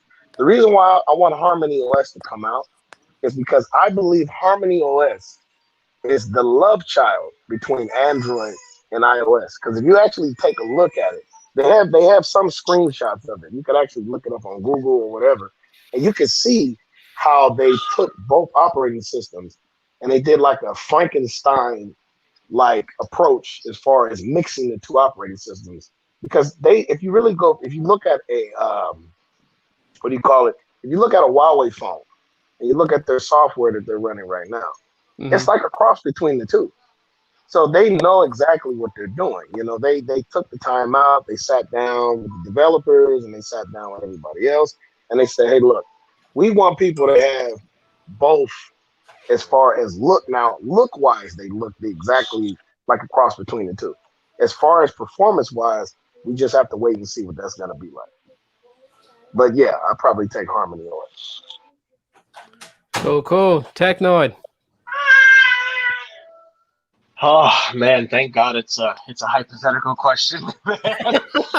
Oh, all right. So listening to all you guys, they're both common. One obviously is a no-brainer would be to go with BlackBerry. Ray brings up a fair point with Harmony OS. You know, it's a cross between the two. Mm-hmm. But I think, and I'm not doing this because, like, you know, just because to make it diverse, but I'm going to go with Tizen, and I'll explain why. So I've seen Tizen in its raw form. Developers, I've seen what it can do. And to be quite honest with you, even though it looks basic, and it's about as basic can get, it can be customized to the point where it can almost feel like you're not even using something called Tizen. And if you take a look at the Samsung Watch 3, the new Tizen Wear OS skin, it's a lot more realistic in detail in terms of the watch, the fonts, and the way you interact. It's a lot more, I would say, polished. I wouldn't say polished in like iOS polish, but I would say polished where it's getting to be almost like you're using, I would say, the closest thing to like a physical watch, but I wouldn't go that far. But I'm just saying the detail is there. In terms of security, of course, that's always questionable. You have to know. But thankfully, Tizen gives a couple of features where you can add your own encryption. You can make it encrypted in different forms, so that way you don't have to rely on them should you choose to use your own. And I like that fact that you can add your own encryption if you were a developer or if you're using the platform. But I think why I would go with Tizen overall is because there is limitless options. Now, Harmony OS, again, it's going to be limited to Huawei. Huawei is going to own that. That's proprietorship. BlackBerry's got their own thing, so there's nothing you can do with that. BlackBerry, I think, again, best security for what you get. But with Tizen, you give that to a couple of manufacturers like Samsung and stuff, they can turn it into anything they want. So you can then start to clone your own OS and start making diversity just because of how basic and customizable it can be. So I'm going to pick Tizen, but no disrespect to BlackBerry, because, again, that is a great choice. Wow, very interesting choices from everybody. I think if I was like to have to narrow it down, I would definitely go back with BlackBerry. I do miss the days of BlackBerry and all that they have. But I want to get your guys' take on this. So, lately in the last couple of days, there's been talks that Google with all the leaks, Google is pushing out more than one Pixel 5. And as a matter of fact, let me share the screen on this. Because 9 to 5 Google basically wrote an article on this. I was reading it. But they were talking about, again, they go back to where we have this photo with the Pixel 5S. Interesting thing they said here, though, I'm trying to get to that point, is right around here that the FCC at the start of this month revealed that of the 4 Pixel 5 devices, 2 models, the GD1YQ and the G6QU3, will both support millimeter wave and sub-6. So with seeing that, do you guys now think that Google probably threw us a curveball, and like everyone was so hyped on the 4A 5G and the Pixel 5 that the various different variants of the Pixel 5 have flown under radar? Do you guys believe that there is going to be more than one Pixel 5 coming at the end of this month? No, I don't, but I wouldn't deny if it did happen. I think that what you're probably hearing, and I've heard this, I think those are probably going to be carrier versions, because if correct me if I'm wrong, but when you said sub-6 and millimeter wave, the one thing that came rushing to my mind was Verizon. Yeah. Because if you guys know anything about Verizon, they've got phones that are slick designed. So like, if you remember, they had the Motorola Razr. They have that exclusively to Verizon, the Plus version. They have an A71 5G ultra wide edition for Verizon only, so it's technically a third model. If you think back to the Galaxy lineup, they have a special version made for Verizon, OnePlus 8 Pro, the list goes on. So I don't think it's going to be a third device per se, meaning like it's going to be for all carriers. I think that this phone would be restricted to a carrier if this was to come out, and the name that comes to my mind is Verizon. Okay. How about you, Ray? I agree with Technoid once again, and I do believe that what this information is a bunch of it's carrier versions of the exact same phone. But I don't know. I mean, I really, and I say this every year, and I know Pixel, they're probably going to switch it up, and they're probably going to say, no, you're right, these are carrier phones. But in some universe, somewhere, an alternate timeline, there is a timeline where there's 5 Pixel 5s. And then it goes as follows. It's the basic Pixel, and then 5, which is LTE. Then you have the 5S or whatever, the C or whatever I don't know what they're gonna do. Then there's the 5XL, grand master of them all, which is 5,000 milliamp hour batteries. You know what I'm saying? Snapdragon 865 plus, X60 modem. But I just think that Pixel is just gonna. They're gonna do it again, and they're gonna have just 2 phones, or they're gonna have carrier-based phones based on the network that you go to. So I agree. Like I said, I agree with Techno. I just think that this is just news that's coming out, and people are probably just hyping it up because they're Pixel boys. I'm a Pixel guy, so yeah, I can understand it. You want Pixel to come out, and you want them to be around the top dogs as well. So yeah. Yeah. Awesome. Cool. Lawrence, what do you think? I think they might pull an iPhone where the top phone is going to have everything. It's going to be like Neville Raid says, the layer cake. It's going to have millimeter wave, sub-6, and you're going to have a smaller model with just sub-6 for T-Mobile customers, because you're better off just getting a sub-6 phone, because millimeter wave really doesn't exist in the T-Mobile world right now. Save your get a sub-6 phone. Don't waste your time looking for something that you can't find. It's like that Easter egg hunt. You're looking for the golden egg. You're not going to be finding the golden egg with T-Mobile. You're going to be finding it with Verizon. Awesome. And this is coming. And this is coming from somebody who's been using T-Mobile religiously for 5 years. My girlfriend has T-Mobile for the past 14 years. This is not about bashing T-Mobile. This is about telling the truth. Because if you're a T-Mobile customer, it's like I'm telling myself too, okay, I'm going to get this iPhone 12. The only reason I'm going to get the iPhone 12 is because I have an AT&T Business Elite plan. I'm going to, as soon as that thing gets unlocked, the AT&T is going to be my data, and T-Mobile is going to be for phone calls and just speed test when I do find a millimeter wave node, if I ever do find one in Hawaii. Oh. All right, Sneed. Do you think that there's multiple ones just for the sake of having like a higher version and a lower version, or do you feel that this is actually speaking to carrier brand? We have the FCC listings, so I mean I've already covered it on my channel. So there's going to be multiple models of the 4AXL, and there's going to be multiple models of the 5, and the multiple models of the 4AXL has to do with international models, so there's only going to be one here. Yeah. But in terms of the 3 of the Pixel 5, that's it. There's going to be a North American model, which is also going to be compatible in Japan, and then there's going to be an international model, which is like Europe, and then there's going to be a Verizon unique model, which is millimeter wave. It's as simple as that, bro. That's how it's going to work. It's and the band compatibility varies. So the 4AXL will be sub 6 gigahertz 5G only. The 5 will have a millimeter wave variant, and it will be specific to Verizon. But it's also going to be sub 6 gigahertz compatible too. Yeah. So the Verizon one is actually the superior model. It has the full LTE and NR compatibility. So that's the one to get. Even if you don't have Verizon, that is the one to get. Now, the one thing I will say is there's no band 40.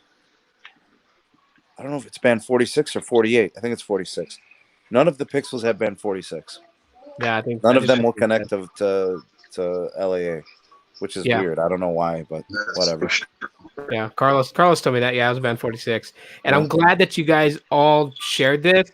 The reason for this is that so I get it a lot, right? Like every every time that there's new news on the Pixel, right? Because that is a phone that is coming possibly on the 30th. They say on the 25th in Germany. They say October 8th because of that. On the display of one of the beta units had October 8th on it. The point I'm trying to project is that a lot of people are jumping, thinking that that the Pixel's going to shift and kind of be like the iPhone and have like the 5 and the 5S and then the Pixel 6 and the 6S. It's nothing like that. Like people got to understand that they have specific models. Like I keep telling people, the unlocked model and the Google Fi model are pretty much the same model. Like, and then but there's a Verizon model because it uses certain things that Verizon has that T-Mobile and AT&T won't have. Connectivity side, so there is a specific dedicated Verizon model. Even that can go on Fi because I had a Pixel. I think my Pixel 2 X. No, not no, a Pixel 1. The original Pixel XL that I had was a Verizon model, and I put my Fi SIM card in it and it worked. I didn't have to do any unlocking or anything like that. But that's the point that I was trying to make. And since you guys know your stuff, this is why that that I in the word that people say I fucks with you is because you guys know your shit. You guys know your stuff, all of you guys. And so that's why I wanted to go around and just kind of put that speculation to bed. It's like, no, it's not. It has nothing to do with having a superior model. Well, I mean, in a way it does because the Verizon model would be the superior model, but it's really going towards which carrier is getting what. And of course, the international models that Sneed said. And again, he said it. He covered it. So if you guys didn't see it, head to his channel, check it out, and you guys will get all the deets on that. You guys will get up to speed on that. I think that these 9 to 5, Google and Tom's Guide and all that stuff, they're just overhyping a theory that they probably feel would be good, but that's not the reality of things. So and you see, that's why I don't cover those stories. That's why I don't put them in the show because they're just speculation. There's not factual. See, Sam does what I do. We look at the listings, the FCC listings. That's the real information. That's the paper that tells you the facts, not an opinion by an author who writes something that just comes to his mind. It's the FCC listings. That's where you get your news. So that's kind of why I agree with Sam, and that's why I prefer going that route than covering a story that's just an opinion. You know what I mean? Yeah, and this is why people need to subscribe to Technoid. Because no promotion. I don't want no promotion today. No promotion. This is your show. This is your channel. No promotion needed. This is for you today. See that what you just said right there? It's my show, so I continue on. Subscribe to Technoid's channel. And I'll tell you guys why. Okay, because one of the things I love about his videos is that when there is an article piece done by like 9 to 5 Google or 9 to 5 Mac or whatever publications out there that people tend to go to because it's in their news feed or whatever. If there's an author who writes something that is like pure, absolute stupidity, Technoid will call them out. Right? Casual alert. Yes, that's true. And I've gotten in trouble with that once. I actually got email on DMs on Twitter that from Phone Arena, one of the authors said, "Hey, could you not do that again?" I'm like, "Well, then don't write trashy articles, and I won't do that again." Whoa, that's awesome! I love it. Sensitive. People can't take the heat. They can't take the heat, man. They can't take the heat.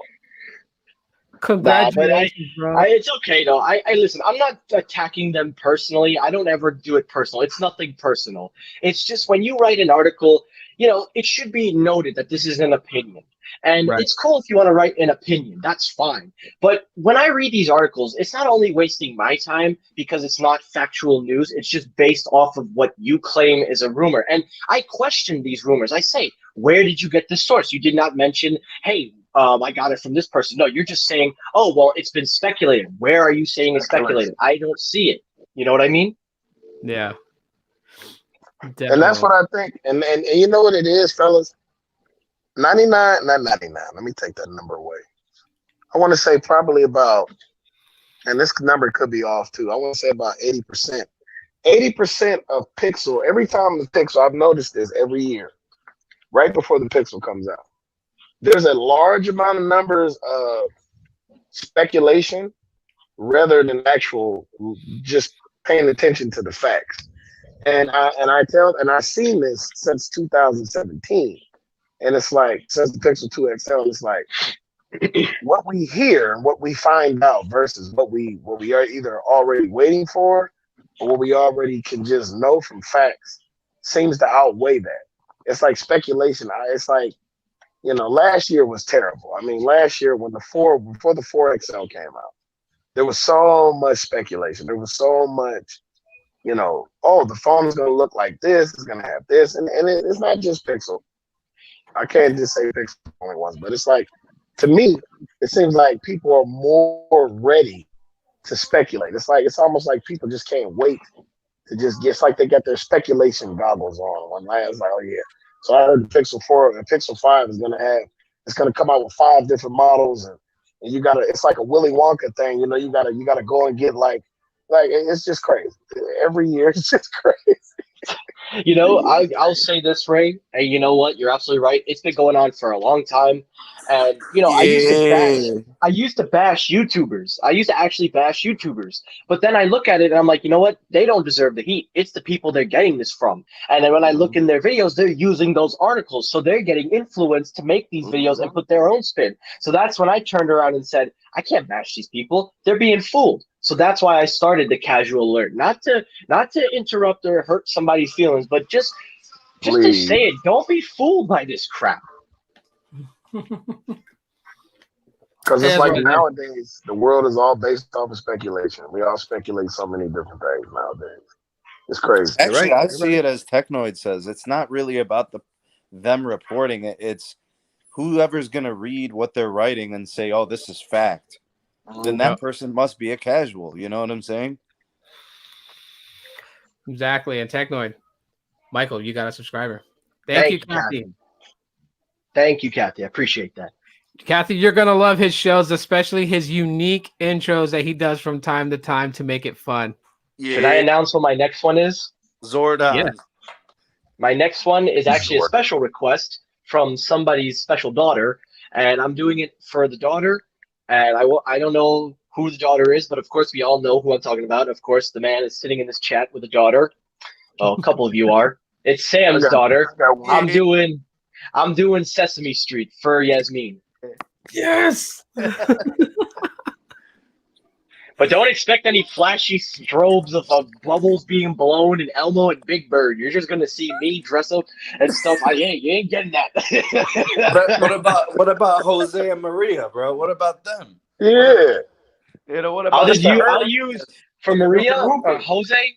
For Jose, I'm gonna have to pull in one of y'all. Maria, I haven't got that far yet, so we're gonna have to figure that out. And that's what I was gonna ask next, Technoid. I was gonna say what era of Sesame Street, because I'm the 90s era.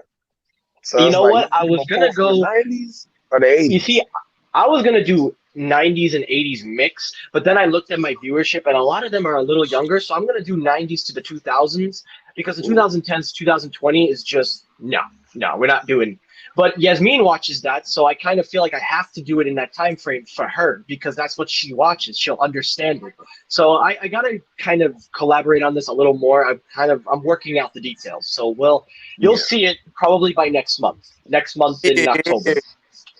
Okay. Can I have a request? Can I get one? Technoid? Of course. What quest would you like? Blue's Clues. Oh my God! I was thinking of that the other day. I was literally I was thinking of that. I said, wait a minute. I love Blue's Clues. When I was a kid, I used to want that handy dandy notebook. I would try to go to every corner store looking for it. So I'll take your request.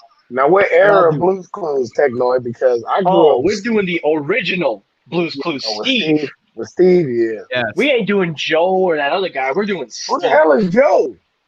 That was his brother, so-called brother. When Steve left, I stopped watching. But yeah, I stopped watching before Steve left, because I was only watching Blue's Clues because of my little brother. But it's like, oh, okay. But then, like a couple of years later, I was at one of my friend's house, and his son was watching it, and I'm like, who is this dude? He was like, "Oh, that's such and such." I'm like, "What If happened I to could Sneed?" make if I could make a suggestion to Technoid, since you have a large, like, dude, I was born in 1972. My Sesame Street days were the 70s Sesame Street. So you can imagine if you made an evolution of it. A little bit of the Ooh, 70s, a little bit of the ooh, 80s, a little bit of the 90s, so you Yeah, can I'm the show '80s. how I'm the '80s yep. Sesame Sesame Street. Street evolved 80s. over the Mm. decades. Sneed is That's a radiant. good. That's actually very good suggestion. You know what? I'm I an think I'm old gonna man take that from and way run with back. that. I think I'll do that. I'll definitely. Because I think that because you're right. you You're look how absolutely old right. There's Sesame a Street paragraph. is. You look how old it is. You look how old Sesame Street is and how it's evolved, and it's still on today. You know what I mean? Like my So my air. for Oh, me to go be ahead, Lord. 5 years old, it was 1977 when I was 5 years old when Star Oh, Wars came out. So a lot of you guys in here didn't see the first Star Wars at a drive-in movie theater like Oh, how I Kathy, I was did eating a when I cheese was ball. 5 years old.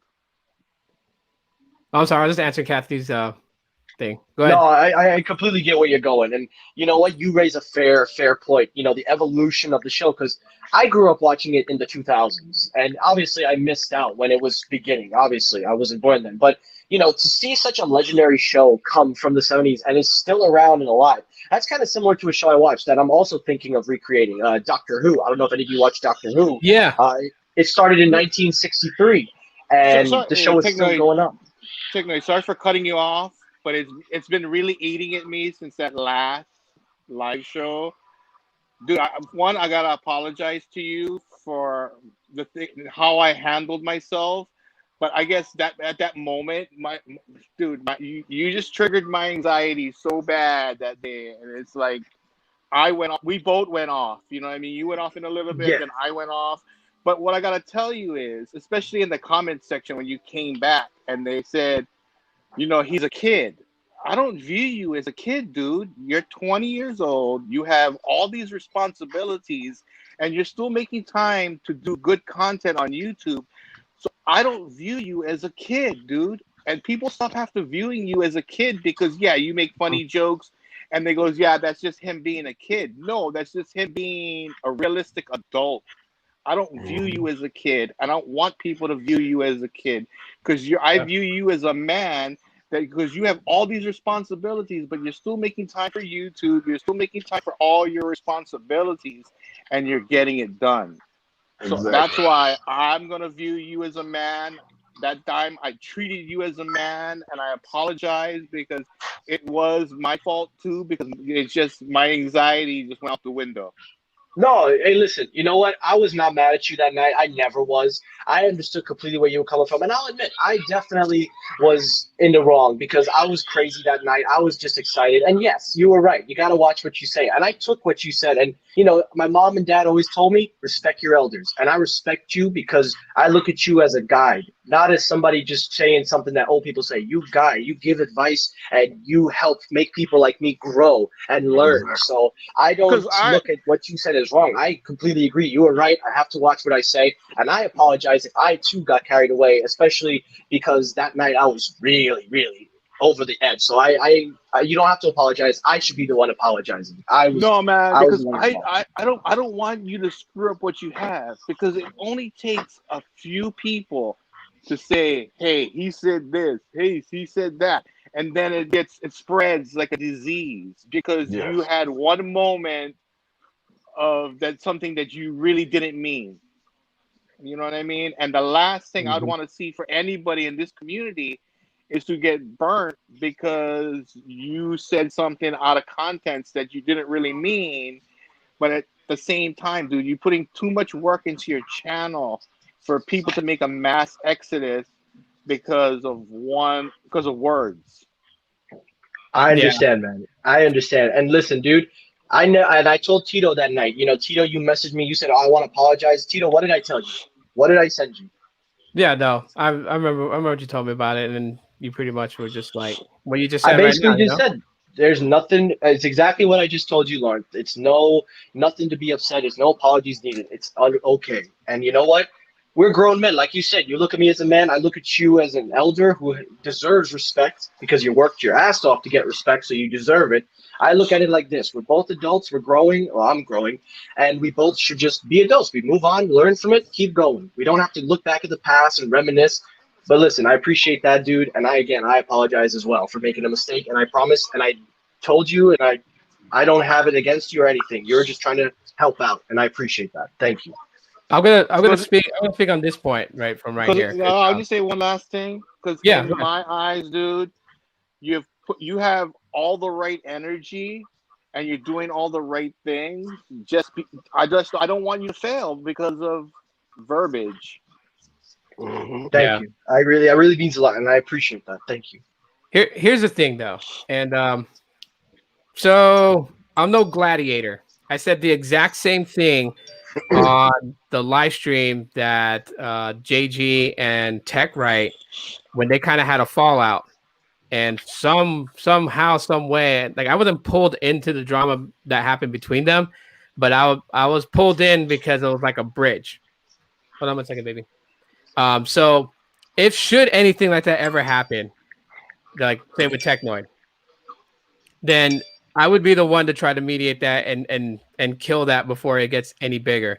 I did the same for JG because JG is a great guy. I miss him. I wish he would come back.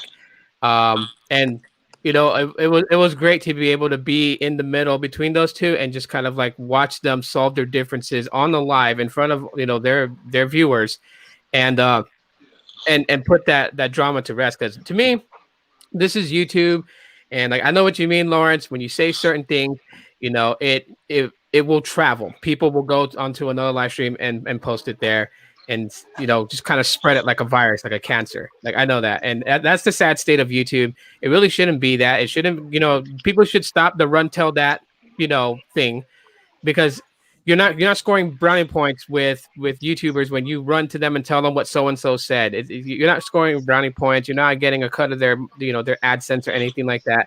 You're just creating drama. So if that should ever happen to any one of you, not just Technoid, but you know, Ray, Sneed, Lawrence, you know, Alex in the chat, you know, if it happened to any of them, and I can come in to help to try and mediate and kill that before it becomes anything bigger, just know that I'll have your back. I will go in. I'll ride for any one of you guys.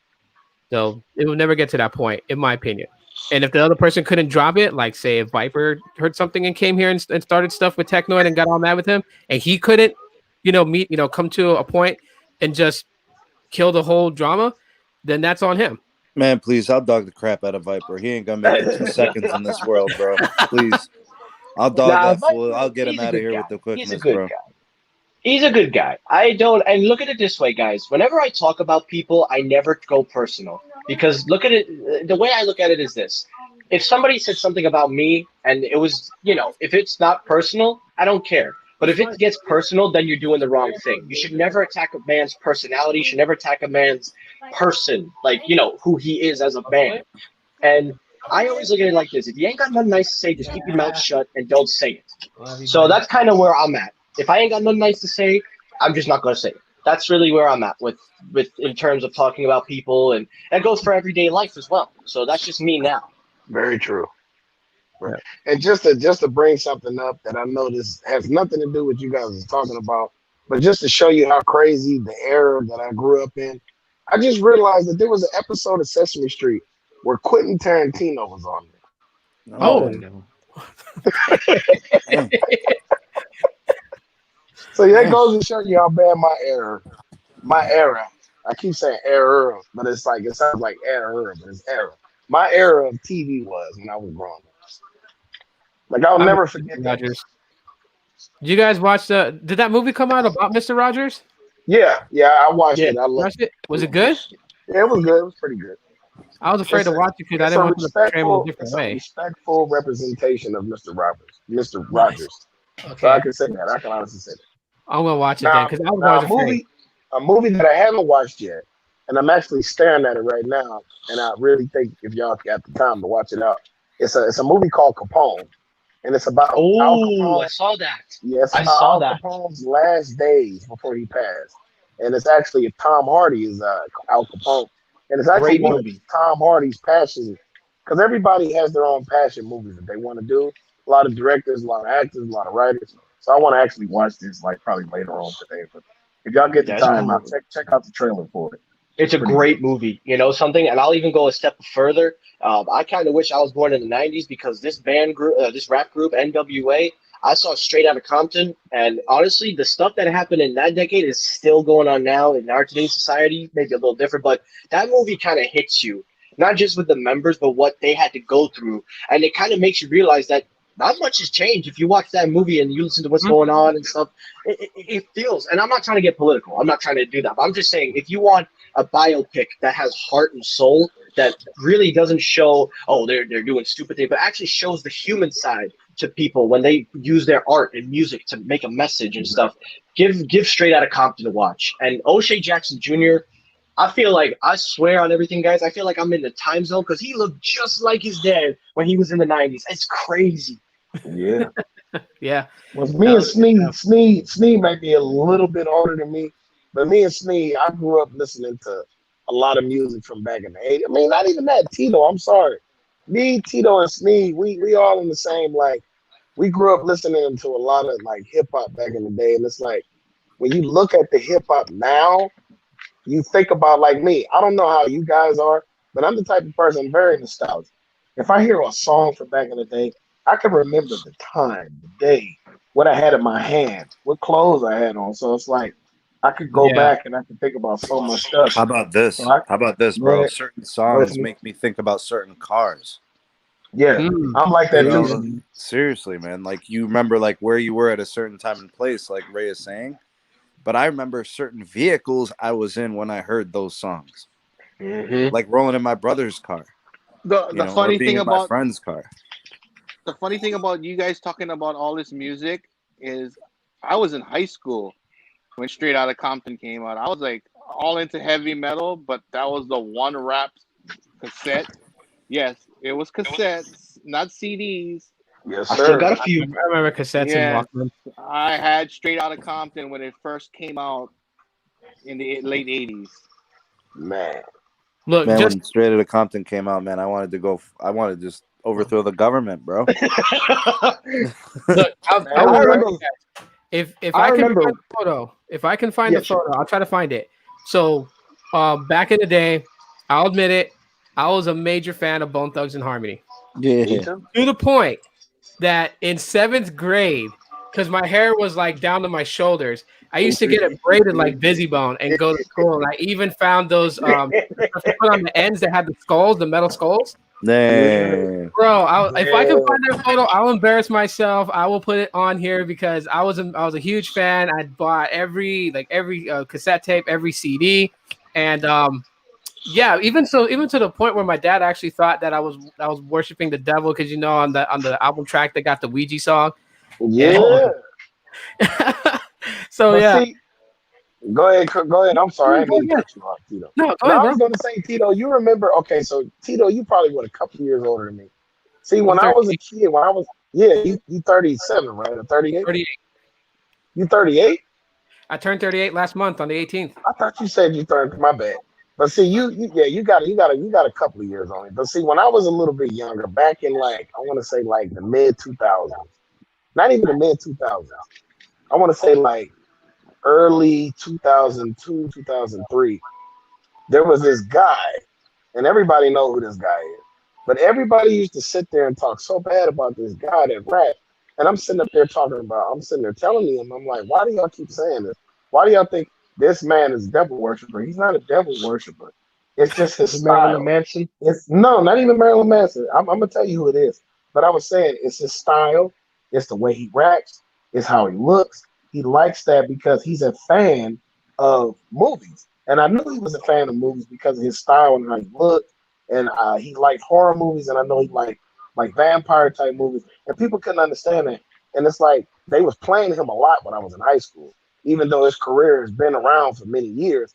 But he had this one song that was really hot at the time, and they kept playing it. And I'm talking about Tech Nine. I knew you were talking People about Tech think 9. people Ooh, Tech always Nine. think that Tech Nine is some type of dark, like fucking necromancing. You know, I don't know why they think that, but this Bro, they banned his CDs at was it Tower Records in yeah, Alamana? They didn't sell his CD there, dude. They banned it at one yeah, point. They assumed it. angelic. I think it was angelic. Yeah. It was either angelic or it was the other one. But they always do that, and I don't understand that. Like, it's just crazy. It's, Hey Tito, getting to Yo. Kathy's comments about remembering 8 tracks.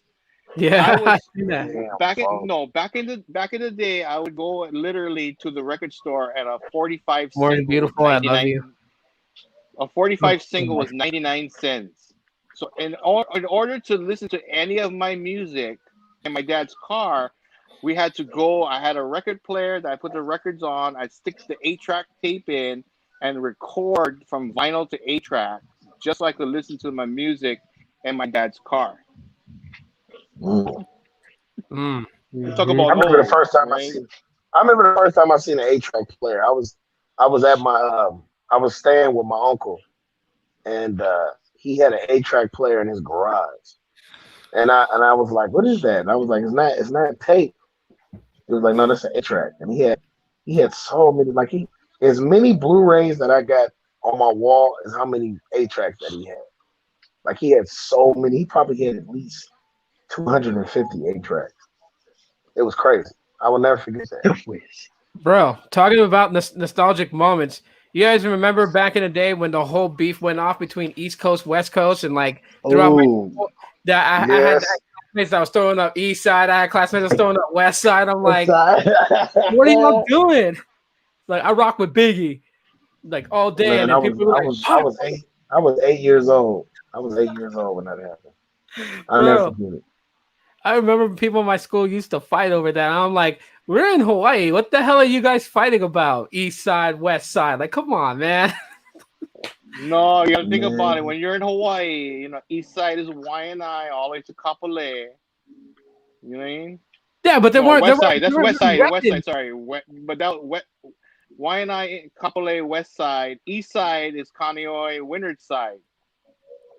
Yeah, but remember, I went to Aliamano and Radford High School, right? So it's like a mix of military brats, and it was just weird because that really impacted the entire nation. You had people that would Yes, it only did. listen to Notorious, they would only listen to Biggie. You had people that would only listen to Pac, they would only listen to Snoop. It Like was they bad. really fighted it. It was really bad. I Yeah. In all remember it so fairness, well. though. I remember In it so all well. fair- My cousin, my bad, Technoid. I just want to get this out. No, My cousin, go ahead.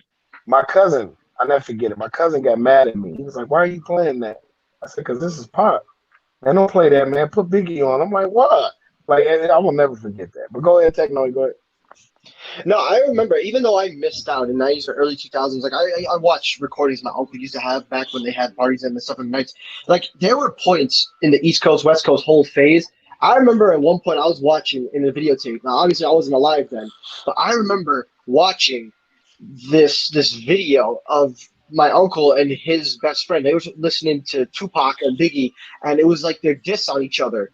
And I was just saying to myself, I'm like, damn, if we had it like how we had it back then, it would be so much like, it would feel more real. Because nowadays, when I listen to music and stuff, the beef and stuff, it ain't real. It ain't none of that. It's just the music back then had a soul. Like music, any old music back then had soul. Nowadays, music, it's got something, but it's never gonna have that meaning, that deep meaning that it had coming from that time period. Because in my generation, we're listening to artists like The Weeknd, Billie Eilish, and a couple, and they're great artists. They're not terrible, but their songs, while they claim they have a meaning, when I listen to the old songs, I think of the time frame, like All Eyes on Me. When I think of Big E's album in Brooklyn, I think of Brooklyn back when Brooklyn was in the top. And when I listen to NWA, I think of today, surprisingly. I don't think of, when the 90s, because I still feel like we're living in those times. So I just feel like the music from the older time periods, even the 50s and 60s, they give you a reference to how time was back then. And it just feels so personal. I don't know why. Maybe it's just me. No. I can agree with you because nowadays there are some artists, and I can honestly say this. I can give you like maybe like 3 of them off the top of my head. My wife But loves The Weeknd, man. Oh there's my a guy. Oh yeah, The Weeknd. Now that's my boy. Bro, The Weeknd is the devil, bro. I can see. No, we got- All I but really said she would leave me for the weekend. If the weekend came But knocking at the sis, door and he wanted her, she's like, "Peace." I started laughing. I but was but dying. but I can tell y'all right now. There's this guy called what's his name? Damn, I can't even remember his name. Thundercat. Thundercat is this guy that he uses that old school like feel to his music. Like he Hmm. uses instruments. He plays bass. He plays guitar. He does like that old school like 70s, 60s type feel, but it's modern, and he's pretty good. Now, as far as old school hip hop that's still around, there's only two people I can think of that still keeps the element going, and that's Run the Jewels. Run the Jewels to me keeps that old style of hip hop. They keep that old way of how hip hop is going. No. Now, there's other people out there that do it, but it's like Run the Jewels is like the most realistic form of music from back in the day. Like they still got that because it's Killer Mike and it's L. So they keep that sense of how hip hop was. And there's other people out there, but it's like Run the Jewels is like one of my personal favorites. Now, as far as music nowadays, as far as all this crazy how they do music and how music is not well thought out sometimes, because I'll listen to a song and I'll be like, was this song even well thought out? Like, did it take them days? Did it take you like a couple of hours? Like, you really sit there and you be like, is this really well thought out, or you just came up with a beat and you just started rapping and it was like, it's bad. The Now. WAP is trash. Let me ask you Well, guys. the song is trash, but not the video. But anyway, go ahead, continue. No, the video's good, obviously. Yeah. Let me ask you all this question. And Technoid, you can answer in this too, even though you weren't around in that era yet. I mean, you were, but you were very young. Let's go to this. So this is what I do on YouTube. I don't know if you guys do the same thing, because I miss music from those days, but I also miss watching music videos. Like, I'll sit there and like I watched a music video of Method Man and Redman the other day, and it was just the comedy and stuff that they would put into it. Like I miss watching music videos. Like, Me too. it was awesome. MTV, VH1, they played music videos at night. You just kick the TV on, kick back, listen to some jams, but also watch the music video. And it's funny. Like one of the most ones that resonates with me a lot, obviously, is going to be Bone Thugs and Harmony, The Crossroads, and just the way that they made the music video. How they they even like had they had they put Easy, even though he had passed on already, they had put Eazy-E in there. And At the very end. that was crazy. Like at the very end, walking with all those souls with that angel that was taking them, Man. Oh, they don't have music videos like that today. I got a cousin. He used to be scared of that video. He Really? used to be scared. Yeah, Well, he because used to how the angel did it, like when he touched what's his name? The guy that played Uncle Charles in the video, and he touched. like he really was scared. Like he used to be so afraid. He'd be like, I don't want to watch that. He was my younger cousin, and we used to tell him, he was like, why are you scared of this video? Like, and it's like, oh my god, he was scared of so many different things. But that video, I used to always wonder why he's afraid of that video. But then I knew somebody else that was scared of the Machiavelli, because Tupac had a song for Machiavelli. Oh yeah. And the video, it came on. I'll never forget it. It came on TV night, like I think it was like either 2 days or 3 or 4 days after. I think it was like 48 hours after he died, right? And the way the imagery, it was just weird. Just like the imagery of the video must have disturbed a lot of people back in the day. Now, mind you, this is the 90s. We're talking about 96. So I'm like, okay, that video came on one time, and it's like they stopped showing it. They stopped showing it. And it's like, it's hard as hell to find that video. Like you can find it on YouTube, but it's like back then it came on one time and then that was it.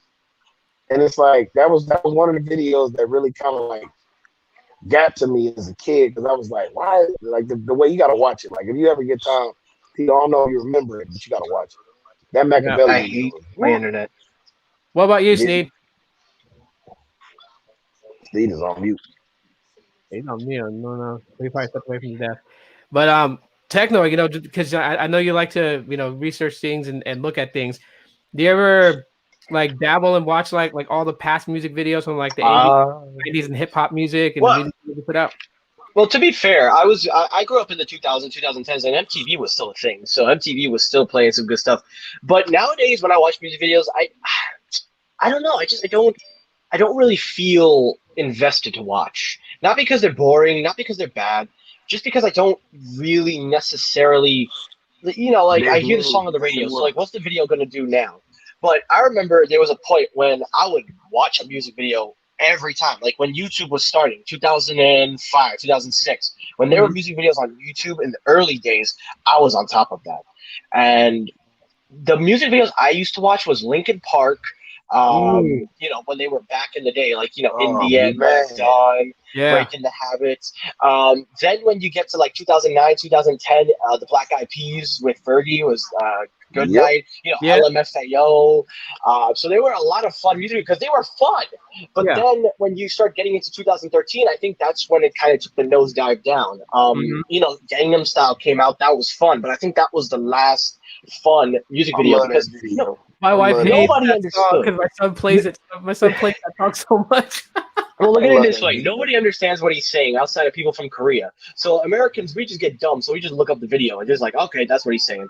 But in all But seriousness, though, I I feel think like he. Oh my bad. Go ahead. Go ahead. Go ahead.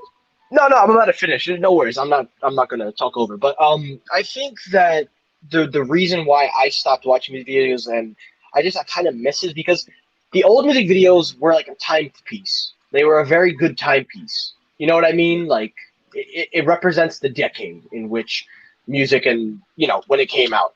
You feel me? Yeah. That's So true. I guess that's me. I was gonna say that Gundam Style, when you mentioned Gundam Style was a trip because I believe that he was the first person to ever come up with the way of getting people to watch his video without even saying anything. Because that video was one of the first videos to ever get 1 billion views on YouTube. So it was like, and it's still, I think it's what? I think he got like 5 billion. Man, look, Gundam Style is Oh gonna go yeah, down in history. It's gonna go down yeah, in yeah. history because that video has so many views. Like it's crazy. It may not be Like the most watched video on YouTube, but it was a centerpiece of the 2000s. That was when YouTube was good. I think after Gangnam Style, that's when YouTube went down the craps. Because another music video that I watch is reggaeton, like Spanish music, like with Daddy Yankee or J Balvin, yeah, like those kinds. Yeah. Like I can watch those because those are good. Like we got other women in there too, because they entertain. But in Yeah. all seriousness, I'm not trying to be mean, but like it's fun. You watch a music video, it's cool. Like Sean Paul when he had music videos back in the day. Sean uh, Paul's music videos were fun. I love Shaggy those and house all of parties. them. Shaggy. The I went to house so parties. you know how many house parties I went to Technoid that I used to hear. Just give me the line. I used to be like, oh my god, Oh yeah. dude! Like I used to go to so Yeah, many house parties. I used to be like, I'm so tired of hearing this song. But it's like I yeah, know, but Despacito and all them nowadays.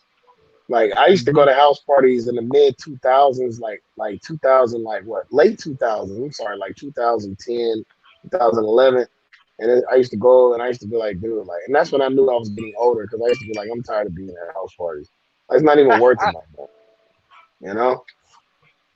I miss But house yeah, parties. I mean, we still do them nowadays, but come on, man, they were so fun. yeah. I mean, man, I got so many ideas once this COVID is over with. Like, I want to bring back, I want to do something different. Like, I was gonna literally host. I was gonna, cause the whole movie thing. We're at the point now where drive-ins is probably gonna be the norm within the next 2 years. But I really want to bring back the movie theater experience. And I had many ideas. Like I was going to host movie parties. Like I told my wife the other day, I said, we should host movie parties. We should have where people can come over to our house and watch movies. And it's like, I don't have the newest movies, but it's like, I can get them. It's nothing, but it's like, I want to have it to where if this movie came out and you didn't get a chance to see it because of COVID, or you didn't get a chance to see this movie at all, you just COVID. Try right You on Linkin know, Park. Legend. I love Linkin Park. I did. You know what? Mm. It's I'm like, it's interesting what Technoid said about like how YouTube I had took to a think about it. I'm started to like, take a no, tank on that because like like for me like before I started my YouTube channel and I used to watch YouTube besides watching music videos I used to watch like content creators and the stuff that they make. One of my favorite ones, and you know what, like it was funny, like I didn't know he was from Hawaii till I actually watched like more of his videos, was Ryan Higa. And Oh, Nigga yeah, Higa? yeah, Oh my god, I love Nigga Here. I remember the how-to videos used to do the homemade how-to videos, how to be a ninja. Like that was prime YouTube. Like I remember when the Annoying Orange, Smosh, Fred, Ray William Johnson, when there were so many people on the platform. But then when Kev 2013 rolled around, I miss Kev Jumbo's videos and his dad and everything, and I miss Rocka. I miss the old Rocka. Oh, Ronald McDonald. I'm talking about the old Rocka. No, in middle school, Rocka, that was like 2011, 2010. Like that was where it had to be. But nowadays, we got these YouTubers that are just basically owned by companies, mostly the music industry, and then you got these companies influencing YouTubers. Now it just feels like a commercial property. It doesn't even feel like it's YouTube anymore. Like that's why people are moving away from the platform and going to other sources like Daily Motion. Now it's starting to get some vibes. I miss the old school reaction videos. You remember those old school reaction videos? Like I miss like Tyrone Magnus. Tyrone Magnus is somebody I watch. He still does it. He's good. No, I know. I'm just saying, like, I used to. That's how I started watching Tyrone. It's so many people. They used to have those reaction videos, and it's like nowadays. I agree with you, Technoid. It's almost like Disney. Like YouTube is like Disney now. It's like, dude, like I was watching somebody's video the other day, and they literally had to blur out their cusses.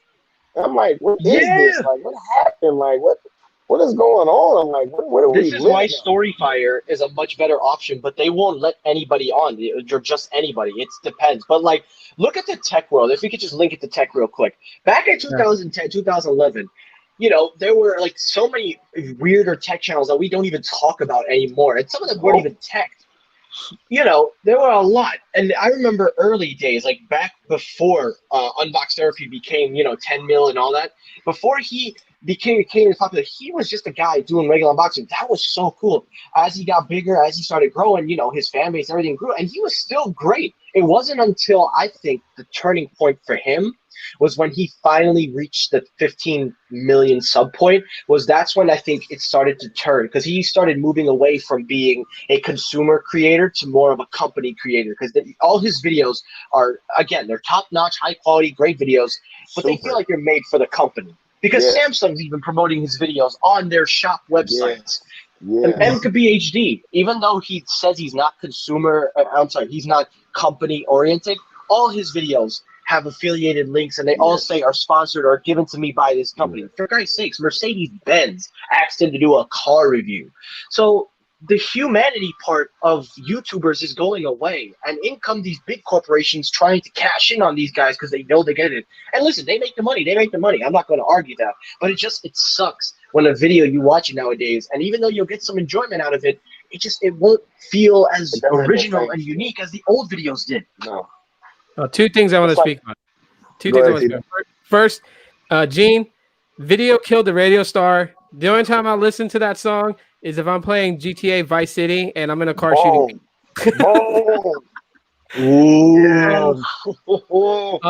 The second thing is that this is why I keep talking about that I need you guys to grow, because you guys are in that element of what YouTube used to be before a lot of the guys in the tech space started getting deals, sponsorships, and went commercial instead of being consumer. You guys are now the consumer of what people are looking for on YouTube. This is the whole point. This is my whole stress of why, like, I don't care if I take a back seat to everybody. You guys grow, but you guys are the consumer. You guys are what you used to miss from YouTube. So we push. Just keep pushing. I'm gonna keep pushing. Kimon, thanks for coming in, bro. I was waiting for you to come in. I'm glad you're here. Yeah, we got to start pushing more. Yeah, I definitely agree with you, Technoid. I know it is, because I was that person. It's the reason why I started the channel. I found videos from Max Lee. I found Chris Chavez. I don't know if you guys know him. He used to do video live streams on Fandroid. Yeah, I think I can remember. My first experience. Oh, go ahead. I'm sorry. No. Go ahead. No, I was gonna say my first experience with tech, and people probably gonna laugh at me, with Phone Dog. Like I used to sit there and watch Phone Dog, and this is way back. I want to say like 2010, 2011. Dude, you ain't even lying.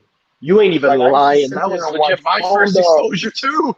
Like, and I used to be like, damn. Like, and my mom used to be like, you can do it too. But I'm like, Mom, I don't have a phone that's worth talking about, man. Yeah. No, but hey, Tito, But that was Yeah. my first exposure. getting back to what you're saying about music videos and stuff. Since I grew Mhm. up in the age of not just MTV but VH1, music videos were Oh, a means of a way to promote your album. So Yeah. they put mega money into music videos because everybody wanted to see that music video. They'd run out, go buy the CD, cassette, or mm-hmm. whatever it was during your time. Then it came to a point where the digital came inside, where you got your Napsters, your FrostWire, which really ruined it ruined that. So you got to look at this, okay? Now going back to what we're talking about in Android and iOS, okay? Even though I'm a big Apple user, I still got my playlist through YouTube Music, and I look for music videos.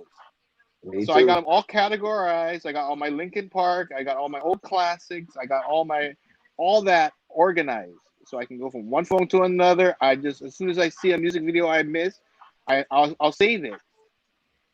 You know what I mean? And that's why I don't use Apple Music, because why am I gonna pay Apple Music $10 or whatever it is when I can just pay 14.99 for our I YouTube Red still family, going. and all six of us in the family can watch YouTube commercial free, and make a Exactly. playlist on there, and I can get all my music. I can get that There you go. nostalgia. You know what I mean? So if you look at the evolution of music videos and where it's gone to where it's now, a lot of these artists are going to YouTube because they can monetize their videos. They're getting that extra revenue stream off of here and Apple Music and whatever. They're gonna get their money from Apple Music. They're gonna put all their music videos on YouTube so Uh-huh. people can watch it over and over again, and they can just monetize the heck out of it. So what I'm sharing right now on the screen, for those people who are like, if you guys want to know like how the music industry is for an artist, this movie I definitely recommend. It's called Artifact. Um, it's Let me see. directed by Bartholomew Cubbins, who actually is Jared Leto. This talks about what him and the band 30 Seconds to Mars went through. I don't know if you guys heard when what was it? Their record label was suing them for $30 million, and they went ahead and they kind of fought that in court.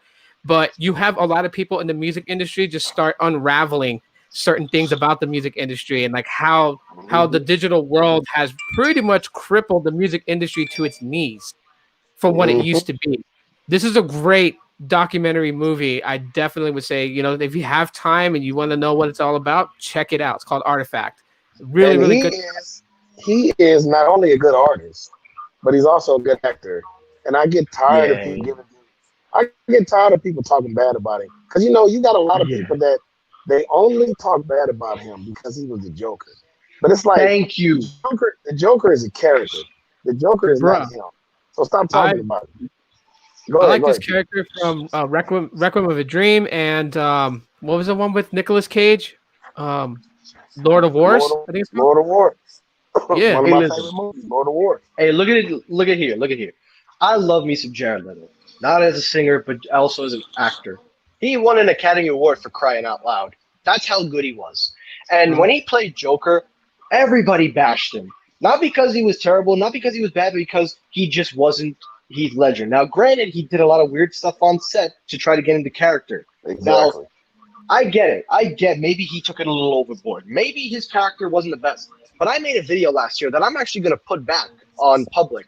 I Yeah. defended his Joker because I said, look, it's not his fault it was bad. The studio messed it up. They came in and said, now we're going to Exactly. chop all of his footage out. And what we got, and even the extended cut is still not even the real cut of the Nope. movie. So Nope. I've been saying it for years, and I'm going to keep saying it until I think his Joker should get a second chance. I think they should do the David Ayer cut of Suicide Squad Me after Zack too. Snyder's because I think if we see what his Joker was going to be like from character's perspective Yeah. to a antagonist to being the supporting role, instead of trying to write him out of the DCEU, why don't you just put his stuff back? Let us then decide because as of now, I still can't say he's a bad Joker because even then, I don't think I saw enough to give a verdict No, based me on what I neither. saw. And you know what, Technoid? I swear to you, that's why people they laughed at me. I don't know whose live stream I was on. They was looking at me kind of weird. They was laughing at me talking about when I said Suicide Squad is one of my movies that I enjoy. And it's like Yeah. I enjoy that movie because the movie's plot. Okay, so plot wise, we already know the movie plot was bad. Like, okay, Yes.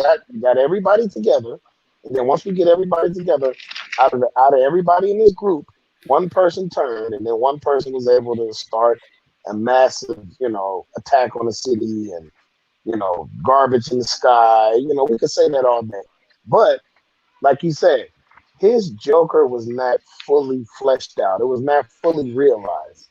And and I want to tell you something, Techno, and I don't know how you're gonna feel about this. I'm pretty sure you're gonna be excited. DC is doing something that Marvel is gonna be late to the game to. And what DC is trying to do, and they're gonna succeed because they're gonna do it because it's DC. But DC said that you know what? There's no more. Oh, we're gonna do this over. So people keep saying, "Oh, what about the Batman?" They're like, "Oh, well, we're gonna have two Batmans. You're gonna have Ben Affleck because Ben Affleck said he's coming back as Batman. Yeah, But he said. if this Flashpoint movie, if this Flash movie is highly successful, and I mean highly successful, then they will continue his Batman. So if they continue his Batman, then they're going to continue the story of everybody else that was a part of his universe. So because No, people yeah. just don't understand, people don't understand it. It's like DC is trying to have their own multiverse. They want to have it to where it's a multiverse. They want to have it to where they got a multiverse on TV. They got a multiverse in the movies. They got a Mm, multiverse on the streaming that platforms. explains it. Exactly. And this is Hey, I where didn't man, even you recognize you that. don't Marvel got. is late. Marvel is going to be late to this because Marvel is only focusing, and you gotta really sit back and think about it like this. Marvel is only focusing on a single continuous timeline. Marvel does Yeah, not have it to where there's multiple timelines, even on their streaming services. Like when you watch their streaming platforms, like when they had Luke Cage, and they had Iron Fist, they had Jessica Jones, their reality was still based on the Marvel cinematic universe. The best thing about DC is that they're like, no, we got a multiverse. So we're going to make money whether you like us or not because we have a multiverse, period. no, That's yeah. why I say DC is going to win. They're going to win. They're not going to win the overall fight, but they're going to have an advantage that Marvel is not going to have. No, you're right. And you know something? I'm gonna just say this, and then then I gotta go because I got a live stream at 6 o'clock, and then I gotta eat dinner. But no, Yeah. you're 100% right. I know we're talking tech, but I love movies, guys. You don't know my passion with movies, and I'm telling you right now, Ronaldo, when you get that movie channel working, send me the invite every time you go live because we're gonna have a good time. I I love was this stuff. thinking, I was thinking But that me Right. and you should do a movie. Like one day, you should give me what movie you think I should do because I was going to do Crank. Because I've been thinking about Crank the last 3 weeks now, and it's September, and people don't understand that the first Crank movie came out September 1st, 2006. So it's been you can do 14 that. years since Crank. So I Yeah, want to do that. do that. Yeah. But yeah, but real quick, referencing back to what you said about the DC multiverse, they've been establishing the multiverse way back in 2006 with Smallville. That was the tipping point. Of course, DC's never going to have that continued timeline that Marvel has, of course. But DC needed to do, not even DC, Warner Brothers that owns all the strings. They just had to do the one thing that they should have did from the beginning of all of Thank you, this Catherine. crap. Really Just appreciate let being here. them do their thing and don't even intervene. Just let them do their thing and don't be worried. You're going to make money. Look at the Joker. No links to Batman, no link to the DCEU, has a few nods, becomes the highest grossing R-rated film of all times. Now you take a look at the Batman. We got two Batmen. Ben Affleck is reportedly interested in coming back, but they're going to see how it does with the Snyder Cut and the Flashpoint movie. And I hear that HBO Max is Mm-hmm. interested in continuing the Batfleck series should the Snyder Cut be successful and people want it. Now, look at it this way. The DCEU we have now, the DCEU we have, that's staying. No matter how much they want to rewrite, no matter how much they want to say, that's going to be their mainstream. they're not erasing that. However, there is rumor that the Flashpoint is going to kind of be a restart, but it's not going to erase the Man of Steel, Batman v Superman. It's not going to erase all that. It's just going to reset the timeline so that way everything feels connected and it's going to feel, just the way it should be from the beginning. Yeah. Now, of course, Exactly. you can't do it right. Now, for me, I think the best thing DC should do, and I think you kind of said it, let this multiverse thing ride itself, because consumers and moviegoers are finally happy that we're having variety of movies with a story instead of it being linked to you have to watch a previous movie or you have to go Yes. back a few years. Just let's make a movie where you have 3 movies in a series, it has your characters, and it's in a different alternative timeline, so you don't have to watch anything. You can watch this movie and you can follow it, and then in the future, if we do a crossover, you'll know. Yes. But the point is, just make movies like that without having us to go back. That's honestly the best thing you do. Look at the Dark Knight trilogy. It worked perfectly because it was its own thing. It was one of the best Batman trilogies we've ever had. Look at the original Superman movie. Superman the movie was great. No ties, nothing. Superman 2, just as good. Everything after that, no. But the point is, just make the movies without having to look back at any time point, flashpoint crap. Just make the movies in its own thing and just let the story take itself. Exactly. You've got it. You don't need, hey, listen, you don't even need trilogies. Make one and done movies like Joker. Have fun with this stuff because Exactly. I'm telling you right now, the demand is going to be there. The people are going to pay to see this. And while I do love Marvel and I respect the hell out of Marvel, I think that they did it great with the MCU.